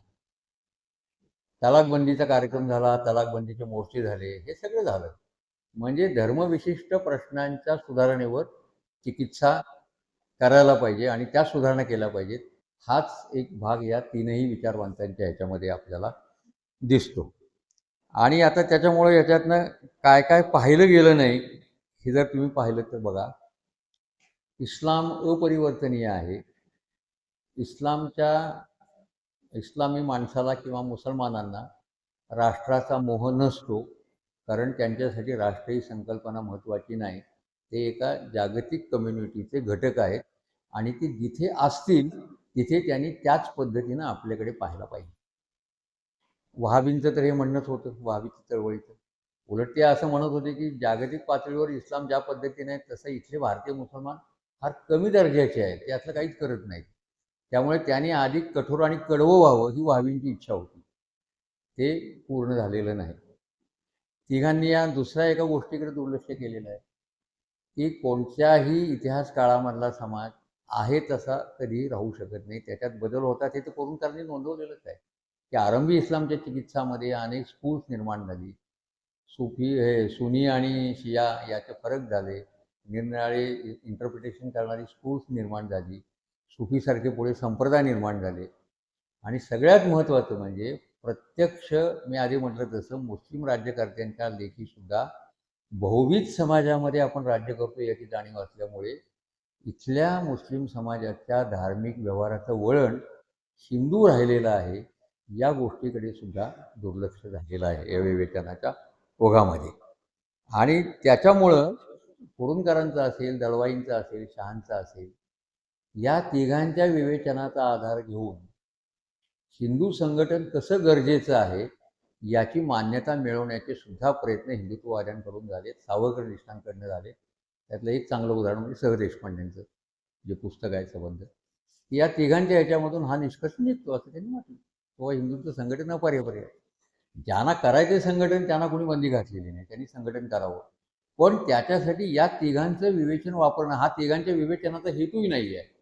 कुठेही कुरूंदकर किंवा शहा किंवा दळवाई असं म्हणत नाहीत हिंदू संघटन योग्य आणि हे, पण याच्यामुळे ते योग्य आहे असं ठरवण्याला यांच्या लेखनातून वाव मिळाला, हा एक मोठा आक्षेप या तिघाही विचारवंतांवर आहे. त्याच्यातनं गुरुजींची सुद्धा सुटका झालेली नाही. दुसरा एक भाग इस्लामच्या मीमांसेमध्ये कुठला होता? कुरूंदकरांच्या विवेचनामध्ये राष्ट्रीय मुसलमान नावाची संज्ञा सतत येते आणि लीगी मुसलमानाची एक संज्ञा आहे. दळवाईंनी राष्ट्रीय मुसलमानांच्यावर खूप टीका केलेली आहे. त्या टीकेचा संदर्भ देऊन कुरूंदकरांनी सुद्धा ह्याच्यामध्ये असं म्हटलंय जागरमध्ये, की हा महाभयानक प्राणी आहे आणि हा भयानक या आहे की तो सुसंगतीमध्ये महाभयानक आहे, असं त्यांचं विधान आहे पुढे. आणि ही सुसंगती कोणती आहे तर इस्लाम आणि त्या संदर्भातलं जे त्यांचं धर्मशास्त्र आहे त्याच्या संदर्भातली आहे. आता सगळ्या राष्ट्रीय मुसलमानांना ते या एका ह्याच्यामध्ये बसवतात आणि राष्ट्रीय मुसलमान आणि लीगी राजकारण हे वेगळं नाही हे सतत कुरूंदकर सांगतात, शहाही सांगतात, दळवाई पण सांगतात. याचा एक अर्थ यांच्यात भेद करण्याचा अर्थ नाही. आणि म्हणून राष्ट्रीय मुसलमान म्हणून जे स्वातंत्र्य चळवळीमध्ये होते त्यांनी अपवाद नोंदवलेत. कुरूंदकरांनी छगलांचा अपवाद नोंदवला आहे, मौलाना आझादांचा अपवाद नोंदवलेला आहे, काही लेखांमध्ये रफिक झकेरियांचा अपवाद त्यांनी नोंदवलेला आहे. हे अपवाद नोंदवलेत, पण हे अपवाद म्हणूनच नोंदवलेले आहेत. आणि त्याच्यामुळं राष्ट्रीय मुसलमान आणि लीगी मुसलमान हे वेगळे नाहीत असा एक त्यांचा निष्कर्ष आहे. प्रत्यक्षामध्ये मुसलमान समाजामधलं जे अंतर आहे, वरिष्ठ वर्गीय मुसलमान आणि कनिष्ठ वर्गीय मुसलमान, हे अंतर त्या तिघांच्या याच्यामध्ये फारसं विचारात घेतलेलं नाही. आता जो वरिष्ठ वर्गीय सुशिक्षित, ज्याला आंतरराष्ट्रीय संबंधाची एक पर्यायी शक्यता आहे, असा जो मुसलमानांच्या मधला गट होता, मला वाटते काय त्याला आश्रफ हा शब्द वापरला जातो, आणि खालची असणारे मुसलमान यांच्यामध्ये अंतर खूप आहे. आणि तो जो गट आहे वरचा सुशिक्षितांचा, त्याचं राजकारण रिप्रेझेंटेशनच्या रूपानं मोठ्या प्रमाणावर चाललेलं आहे. त्या राजकारणामध्ये या खालच्या गटांना फारसं स्थान नाही. म्हणून खालचं गट हा कोणाकडे बघून हे करतो, मौलाना, उलेमा किंवा त्यांचे जे मशीद चालवणारे जे सगळे लोक असतात त्या प्रकारच्या माणसांना धरून त्याचं सगळं जनजीवन चाललेलं असतं. आणि दुसऱ्या बाजूला प्रत्यक्ष व्यवहारामध्ये आपण बहुसंख्येबरोबर राहायचं आहे ही जाणीव असल्याच्यामुळं त्यांच्यातले सामाजिक आणि धार्मिक व्यवहार जे आहेत हिंदू मुसलमानांच्या मधले, ते आपण समजतो तितके भेदाभेदावर आधारलेले नाही. एक त्याला अशी काही डिमार्केशनची लाईन आपल्याला सांगता येत नाही की हे असं असेल आणि हे असं असेल. इतके ते संमिश्र झालेले आहेत. पीर, दर्गा यांना नवस बोलणं असेल, ते हिंदूही करतात. मुसलमानांच्या ह्याच्यातही त्याला महत्त्व आहे. म्हणजे जनजीवनामध्ये असे कित्येक ठिकाणं मध्ये त्याच्यावर एक फार चांगलं पुस्तक आलं. त्याच्या अनुवादाला साहित्य अकादमीचं बक्षीसही मिळालं. सलोख्याचे प्रदेश म्हणून ते पुस्तक होतं. त्याच्यामध्ये अशी पुष्कळ ठिकाणं तुम्हाला नोंदलेली दिसतील की जेथे या दोन्ही धर्मातल्या लोकांचं साहचर्य अधिकाधिक होताना आपल्याला दिसतं. या प्रकारच्या साहचर्याकडे किंवा वळणाकडे या तिघांचंही फारसं लक्ष गेलेलं आहे असं वाटत नाही. दुसरा एक महत्त्वाचा भाग, जमातीय राजकारण हे फुटीर केव्हा होतं याच्याबद्दलचा जो प्रश्न आहे तो पुन्हा वादाचा प्रश्न. तुम्ही एकदा सगळंच राजकारण फुटीरतेच्या दृष्टीतनं, आम्ही एक स्वतंत्र राष्ट्र आहोत या दृष्टीतनंच होतं असं मानलं एकदा 1300 वर्षापासून ते आजच्या तारखेपर्यंत, की मग तुम्हाला याच्यात भेद करता येते. प्रत्यक्षामध्ये काय दिसतं आपल्याला चित्र? राष्ट्रसभेच्या स्थापनेच्या वेळेला हिंदू आणि मुसलमान आणि इतरही काही पारशी बिरशी पण मंडळी त्याच्यामध्ये होती, आपापल्या जमातींच्या सुधारणेचे प्रश्न राष्ट्रसभा सोडवणार नाही, ते तुम्ही सोडवायचे. ही धारणा स्वच्छ दिसते. आणि या सगळ्यांचे मिळून जे राजकीय प्रश्न आहेत त्या राजकीय प्रश्नांसाठी राष्ट्रसभा आहे. तिकडे आपल्याला राष्ट्रसभेचं महत्त्व आहे. म्हणून राष्ट्रसभेच्या व्यापक प्लॅटफॉर्मवर जाऊन आपापल्या जमातीच्या सुधारणा करण्याचा सुद्धा कार्यक्रम राष्ट्रसभेने एका टप्प्यावर राबवला होता. पुढे चालून आपण ज्या वेळेला असं म्हणतो की सामाजिक परिषद भरायला लागली राष्ट्रसभेच्या अधिवेशनाच्या वेळेला, की सामाजिक परिषद म्हणजे काय होते, या प्रकारच्या राजकारणाचे पुढचं रूप होतं. आता हे जमातीय राजकारण जमातीय असेल, राष्ट्रसभेच्या व्यासपीठावर असेल, पण ते फुटीर नाही आहे. ते फुटीर केव्हा होतं? ज्या वेळेला धर्मशास्त्रामध्ये राजकारणी महत्त्वाकांक्षा शिरतात, मग त्या हिंदूंच्यात असो किंवा इस्लामच्या असो, तिथे फुटीर राजकारणाला वाव मिळायला लागतो. कारण राजकारणी महत्त्वाकांक्षा वरचं होतं. ते करून कारण एका ठिकाणी असं म्हणलं की आता ते कॉन्स्टँटिनोपोल आणि तो सगळा इतिहास त्यांनी मांडताना संबंध युरोप ख्रिस्ती झाल्यानंतर राजसत्ता आणि धर्मसत्ता एकाच ठिकाणी आली. त्यामुळे पोप आणि राजा यांच्या संबंधांना महत्त्व आलं. यांच्यापैकी वरचढ कोण याला महत्त्व आलं. एखादी धर्मसत्ता ज्या वेळेला एक संबंध धर्म स्वीकारते आणि आपला धर्म म्हणून जाहीर करते, त्यावेळेला त्या धर्मामध्ये अनेक गोष्टी ज्या धर्मशास्त्रात नसतील त्यासुद्धा राजाच्या आज्ञेच्या रूपानं किंवा राजाच्या लहरीच्या रूपानं किंवा त्याच्या महत्त्वाकांक्षेच्या रूपानं येऊ घातलेल्या असतात. आणि तिथे मग हे अंतर वाढत जातं आणि एका टप्प्यावर पोप आणि राजा यांच्यामधला संघर्ष उपस्थित होऊ शकतो. हे इस्लाममध्ये सुद्धा घडलेलं आहे, ख्रिश्चनांच्यामध्येही घडलेलं आहे. हिंदूंच्यामध्ये हा मुद्दा नव्हता, कारण या पद्धतीनं एका धर्माची राजसत्ता असं काही हिंदूंच्या मधल्या सत्तांचं स्वरूप नाही. राजा ज्या धर्माचा असेल तो राजा आणि त्याची प्रजा यांचे धर्म वेगळे असू शकतील. या अंगाने इथल्या राजसत्तेची धर्मसत्तेची जडण झाल्यामुळे एक बांधीव अशी धर्मसत्ता जी आहे ती काही आपल्याला इथे दिसत नाही. आता ही जी प्रक्रिया आहे इस्लाममधली, याच्याकडे एक दुर्लक्ष झालेलं आपल्याला दिसतं. आणि वरिष्ठवर्गीयांचं जे राजकारण आहे इस्लामच्या, ज्यांना पुढे काही राजकारणी नेतृत्व करायची संधी होती, ते नेते आणि खालचे मुसलमान याच्यामध्ये अंतर आहे. कुरुंदकरांनी जागरमध्ये एका ठिकाणी म्हणले की मुसलमान समाजामध्ये जातीवाद वाढताना दिसतो. हे विधान सकृतदर्शनी जरी खरं वाटलं तरी प्रत्यक्ष आजचं चित्र असं नाही, हे ते 67 साली लिहितात. याचा अर्थ 67 साली कुरुंदकरांचं जर हे विधान असेल तर त्याचा आज अर्थ असा लावायला पाहिजे की त्यावेळचा जातीयवाद आणि आज वेळचा जातीयवाद मुसलमानांच्यामध्ये शोधायचा असेल तर त्याचं अधिष्ठान इस्लाममध्ये शोधायचं, हिंदू जातीवादामध्ये शोधायचं, का एकंदर जागतिकीकरण, भांडवलशाही, त्याच्या प्रभावातून उभी राहिलेली बाजारपेठ आणि त्याच्यातनं निर्माण झालेलं धर्मकरण याच्यात शोधायचं. याचा आज आपल्याला स्वतंत्रपणे विचार करायला पाहिजे. तो त्या पद्धतीचा विचार करून आपल्याला उपयोग होणार नाही. राष्ट्रीय मुसलमानांच्या राजकारणामध्ये दुसरी एक महत्त्वाची गोष्ट होती, ती दलवाई म्हणा, शहा म्हणा किंवा सर म्हणा यांच्या विवेचनात आली नाही. राष्ट्रीय मुसलमान एक राष्ट्रीयत्व मानणारे होते की नाही? एक राष्ट्रीयत्वाची चौकट त्यांनी सोडलेली नाही. सरसकट किंवा सरधोकटपणे त्यांना लीगी मुसलमान म्हणून द्विराष्ट्रवादी ठरवणं ही प्रक्रिया ऐतिहासिक प्रक्रियेचं द्योतक नाही. हे असं झालेलं नाही. ऐतिहासिक प्रक्रिया म्हणून त्याची उकल करायची झाली तर त्याचे 4-5 टप्पे तुम्हाला शोधावे लागतील. कुरूंदकरांनी आपल्या एका लेखामध्ये असं म्हटलंय, की मुस्लिम प्रश्नाचे टप्पे कसे पाडता येतील? एक जागतिक ह्याच्यामधला इस्लामचा प्रभाव असणारा एक टप्पा आहे. ब्रिटिश आल्यानंतरचा एक टप्पा आहे. देवबंद असेल, अलीगड असेल, वहाबी असेल, आजचं राजकारण असेल. अशा निरनिराळ्या टप्प्यातनं तो समजावून घ्यायचा असेल, तर यातल्या प्रत्येक टप्प्याचा जो कालखंड आहे मधला, त्या कालखंडातल्या सगळ्या घडामोडींवर लक्ष केंद्रित करायला हवं. ते झालेलं नाही आहे त्या अर्थाने. आणि म्हणून मग ते विवेचन दिसायला एक मार्गी दिसतं, लिनियर दिसतं, पण प्रत्यक्षामध्ये हे जे गुंते आहेत झालेले, या गुंत्यांची उकल त्याच्यामधून होताना दिसत नाही. आता जमातीय राजकारण आणि फुटी राजकारण वेगळं आहे हे लक्षात घेतलं तर मुस्लिम जातीवादाचं फुटी राजकारण कोणतं? 67ला भिवंडीला एक मोठा दंगा झाला आणि त्याचे पडसाद लोकसभेमध्ये उमटले. त्यावेळचे विरोधी पक्षनेते अटल बिहारी वाजपेयी यांनी एक घणाघाती भाषण लोकसभेमध्ये केलं आणि आता हिंदू मार खाणार नाही अशा प्रकारची एक भूमिका मांडली. त्याचं त्यावेळेला जनसंघाने पुस्तिका काढून त्याचा वाटप पुष्कळ ठिकाणी केलं. त्याला उत्तर देणारी एक पुस्तिका वसंतराव पळशीकरांनी तयार केलेली होती समाज प्रबोधन पत्रिकेच्या मार्फत. त्याच्यामध्ये त्यांनी फुटीर जातीय राजकारण कोणतं याचा व्यवस्थित एक वेगळा उहापोह करून आणि फुटीरपणा आणि महत्वाकांक्षी राजकारणी यांचा संबंध कसा आहे आणि सर्वसामान्य श्रद्धावान असणारे नागरिक यांच्या श्रद्धेचा राजकारणी वापर कोणत्या पद्धतीनं होतो याची वेगळी उकल करण्याची गरज त्यांनी त्याच्यात दाखवलेली आहे.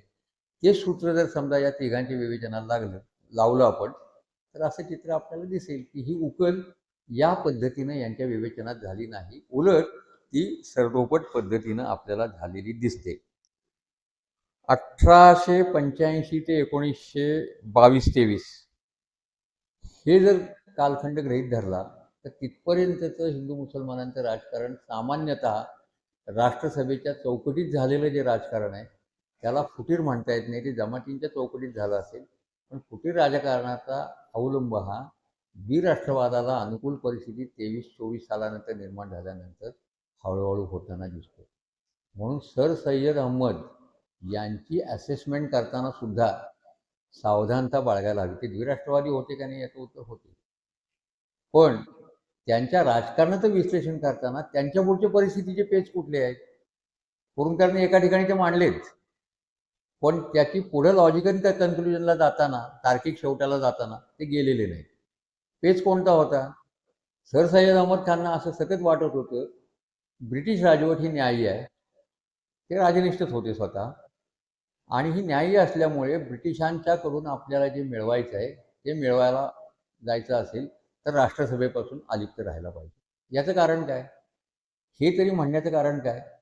डोळ्यासमोरचं त्यांच्या चित्र असं आहे, बंगाल इंग्रजांनी जिंकल्याच्या नंतर बंगालमधल्या दरबारांमध्ये किंवा इंग्रजांच्या कारभारामध्ये ज्या पद्धतीनं हिंदूंची संख्या वाढली, सुशिक्षित हिंदूंची संख्या, इंग्रजी शिक्षितांची संख्या वाढली, त्या प्रमाणात मुसलमानांची संख्या काहीच वाढली नाही. उद्या जर या देशामध्ये ब्रिटिश पद्धतीची लोकशाही आली तर आम्ही परमनंट मायनॉरिटीमध्ये असू, ही त्यांची भीती होती आणि ती खरी होती एका अर्थाने. ते तसं जर लोकशाही प्रारूप येणारच असेल तर ते प्रारूप मागणाऱ्यांच्यापासून एक अंतर राखा, म्हणजे राष्ट्रसभेपासून अंतर राखा. नसेल तर आमचं योग्य सन्मान आणि स्थान आम्हाला द्या, त्या अर्थानं प्रतिनिधित्वाची हमी द्या. दुसरा मुद्दा राहतो. ही प्रतिनिधित्वाची हमी तुमच्याकडून घेण्यापेक्षा इंग्रजांकडून घेणं आम्हाला जास्त सोयीचं आहे, कारण आमच्यासाठी ते आता आमचे मित्र आहेत.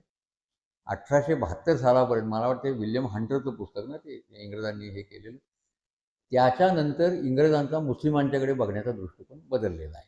त्याच्या आधी मुसलमान हाच आपल्या सत्तेला मोठा धोका आहे, हिंदू हा या सत्तेला धोका नाही, अशा पद्धतीची इंग्रजांची एक जाणीव त्याच्यामध्ये दिसते. 72 नंतर हे चित्र बदललं आणि मग मुसलमानांना प्रोत्साहन देण्यासाठी काय काय करता येईल तर 1906चं मुस्लिम लीगची स्थापना, तो थिओडोर बेक म्हणून प्रिन्सिपल होता अलीगडचा, त्या सगळ्या गोष्टी त्याच्यात सगळ्या याच्यामध्ये आहेत.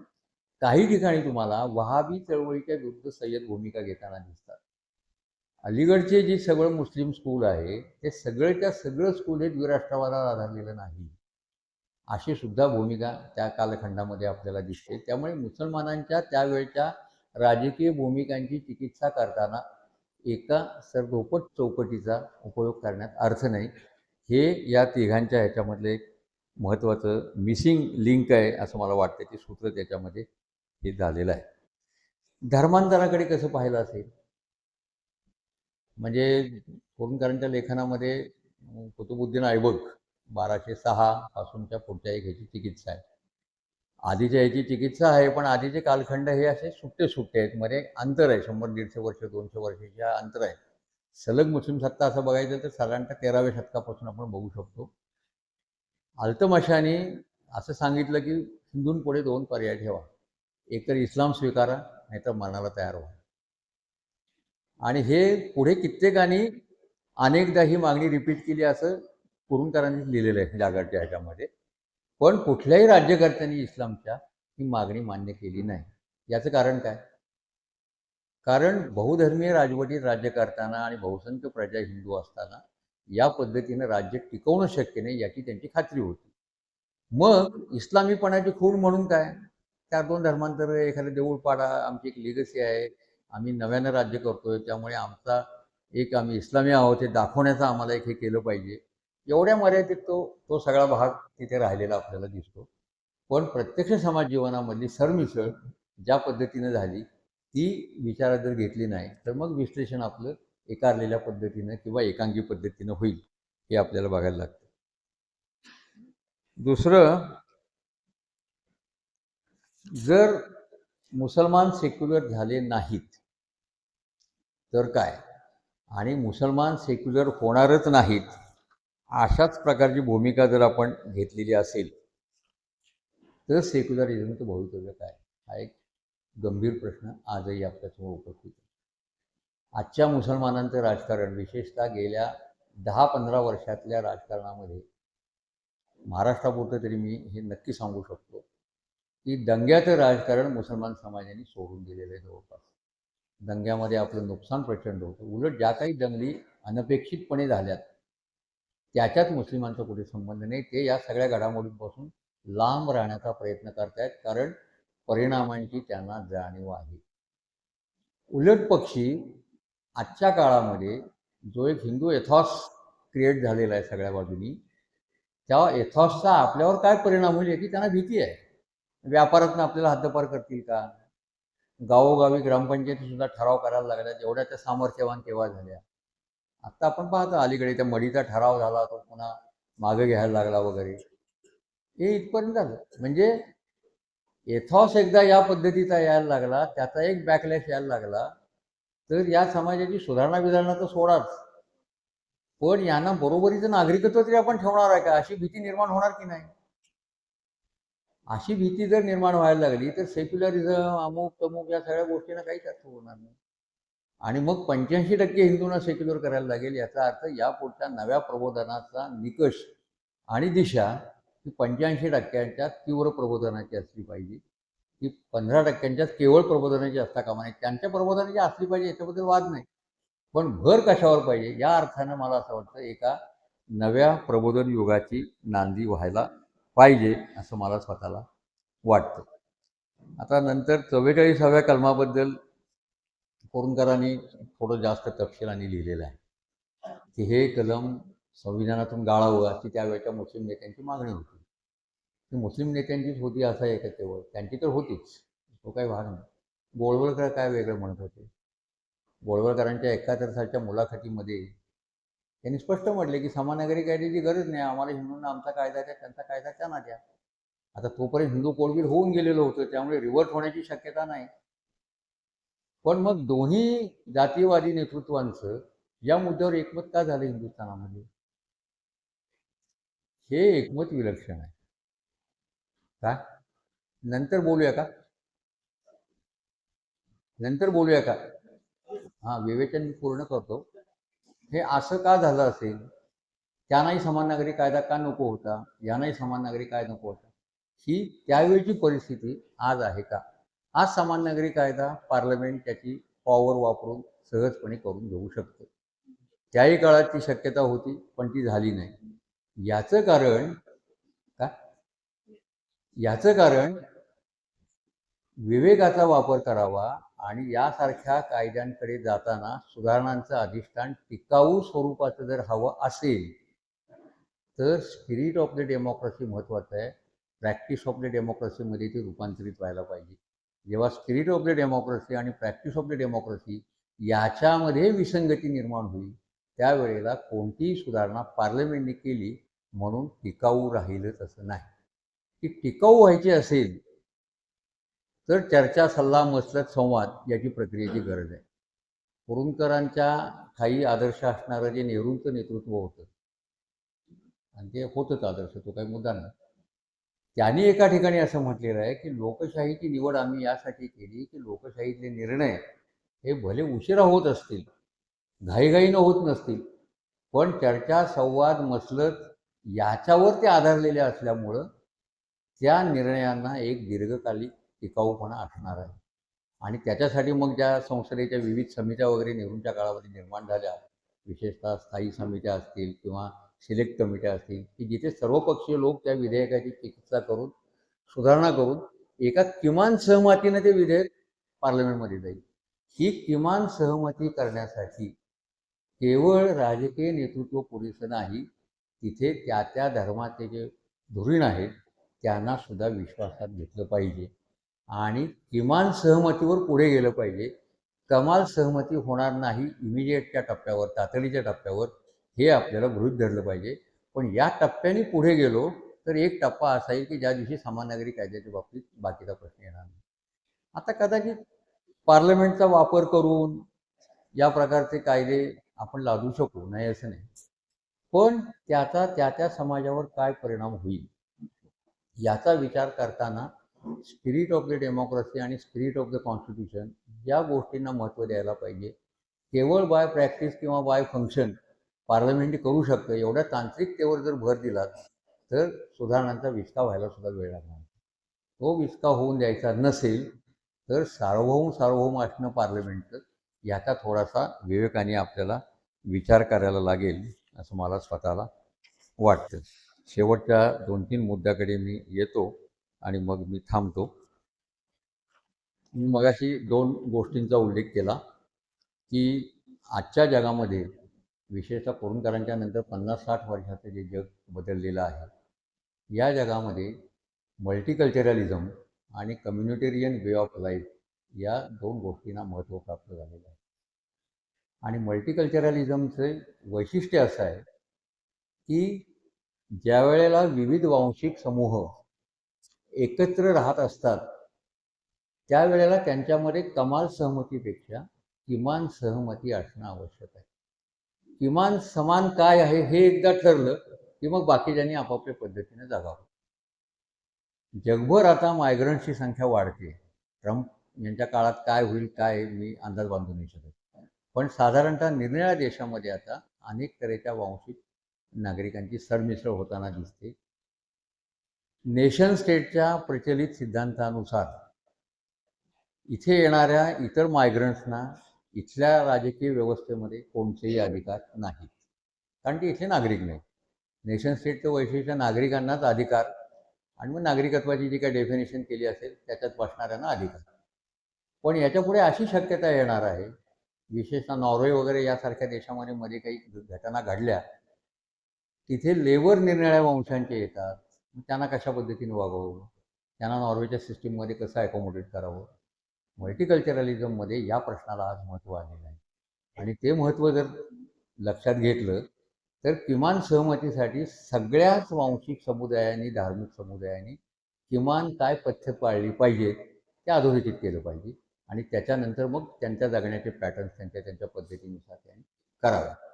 कम्युनिटेरियन वे ऑफ लाईफमध्ये हेच आहे. म्हणून आताच्या सेक्युलरिझमच्या जोडीला multiculturalism, communitarian way of life आणि सर्वधर्म समभाव या 4 गोष्टी त्याच्या जोडीला ठेवल्याशिवाय सेक्युलरिझमला इथे यश येण्याची शक्यता कमी आहे असं मला वाटतं. ही शक्यता का कमी आहे तर नागरी समाजामध्ये आत्ता असणारा जो धर्म आणि त्याचं एकूण आविष्करण आहे ज्या पद्धतीनं, त्याच्यामध्ये विविध धर्मांच्यामध्ये संवाद नाही. असा प्रयत्न झाला नाही का? हा प्रयत्न महाराष्ट्रामध्ये झालेला आहे. वाईला जे तर्कतीर्थांचं सर्वधर्म अध्ययन केंद्र होतं, त्या अध्ययन केंद्राच्या मार्फत मेहपूर यांनी असा स्वतः प्रयत्न केलेला होता की इस्लामी पंडित, पश्चिमी पंडित आणि हिंदू पंडित या तिघांचे संवाद घडवून आणायचे. आणि हा प्रयत्न माझ्या माहितीप्रमाणे जवळपास 7-8 ठिकाणी तरी देशामध्ये त्यांनी करायचा प्रयत्न केला. पुढे रेगेच 2000 साली वारले, त्याच्यानंतर तो प्रयत्न बंद पडला. पण त्या प्रयत्नांचं महत्त्व नंतर कोणालाही कळलं नाही, पटलं नाही, कुणी त्याच्या पद्धतीने कार्यवाहीत गेलं पण नाही. हा विविध धर्मांच्या मधला संवाद चालू झाल्याखेरीज इथलं धार्मिक जीवन, व्यक्तिगत नव्हे सार्वजनिक जीवनात असणारं धर्मजीवन जे आहे हे निकोप पद्धतीनं पुढे जाऊ शकत नाही. आणि म्हणून सर्व धर्मभाव समभावाची खिल्ली उडवण्यापेक्षा, ती काहीतरी भोंगळ कल्पना असं म्हणण्यापेक्षा, त्याच्यातलं जे गांधींचं स्पिरिट ऑफ द रिलिजन ही जी संकल्पना आहे ती जर केंद्रीभूत ठेवली तर त्या दिशेनं सर्व धर्म समभावाकडे वाटचाल करायला लागेल. ती वाटचाल करताना अजून एका गोष्टीचं पथ्य पाळायला आवश्यकता आहे. ती म्हणजे नागरी समाजात ज्या चळवळी होतात त्याच्यामध्ये धार्मिक सुधारणांच्या चळवळीकडे पाठ फिरवता कामा नये.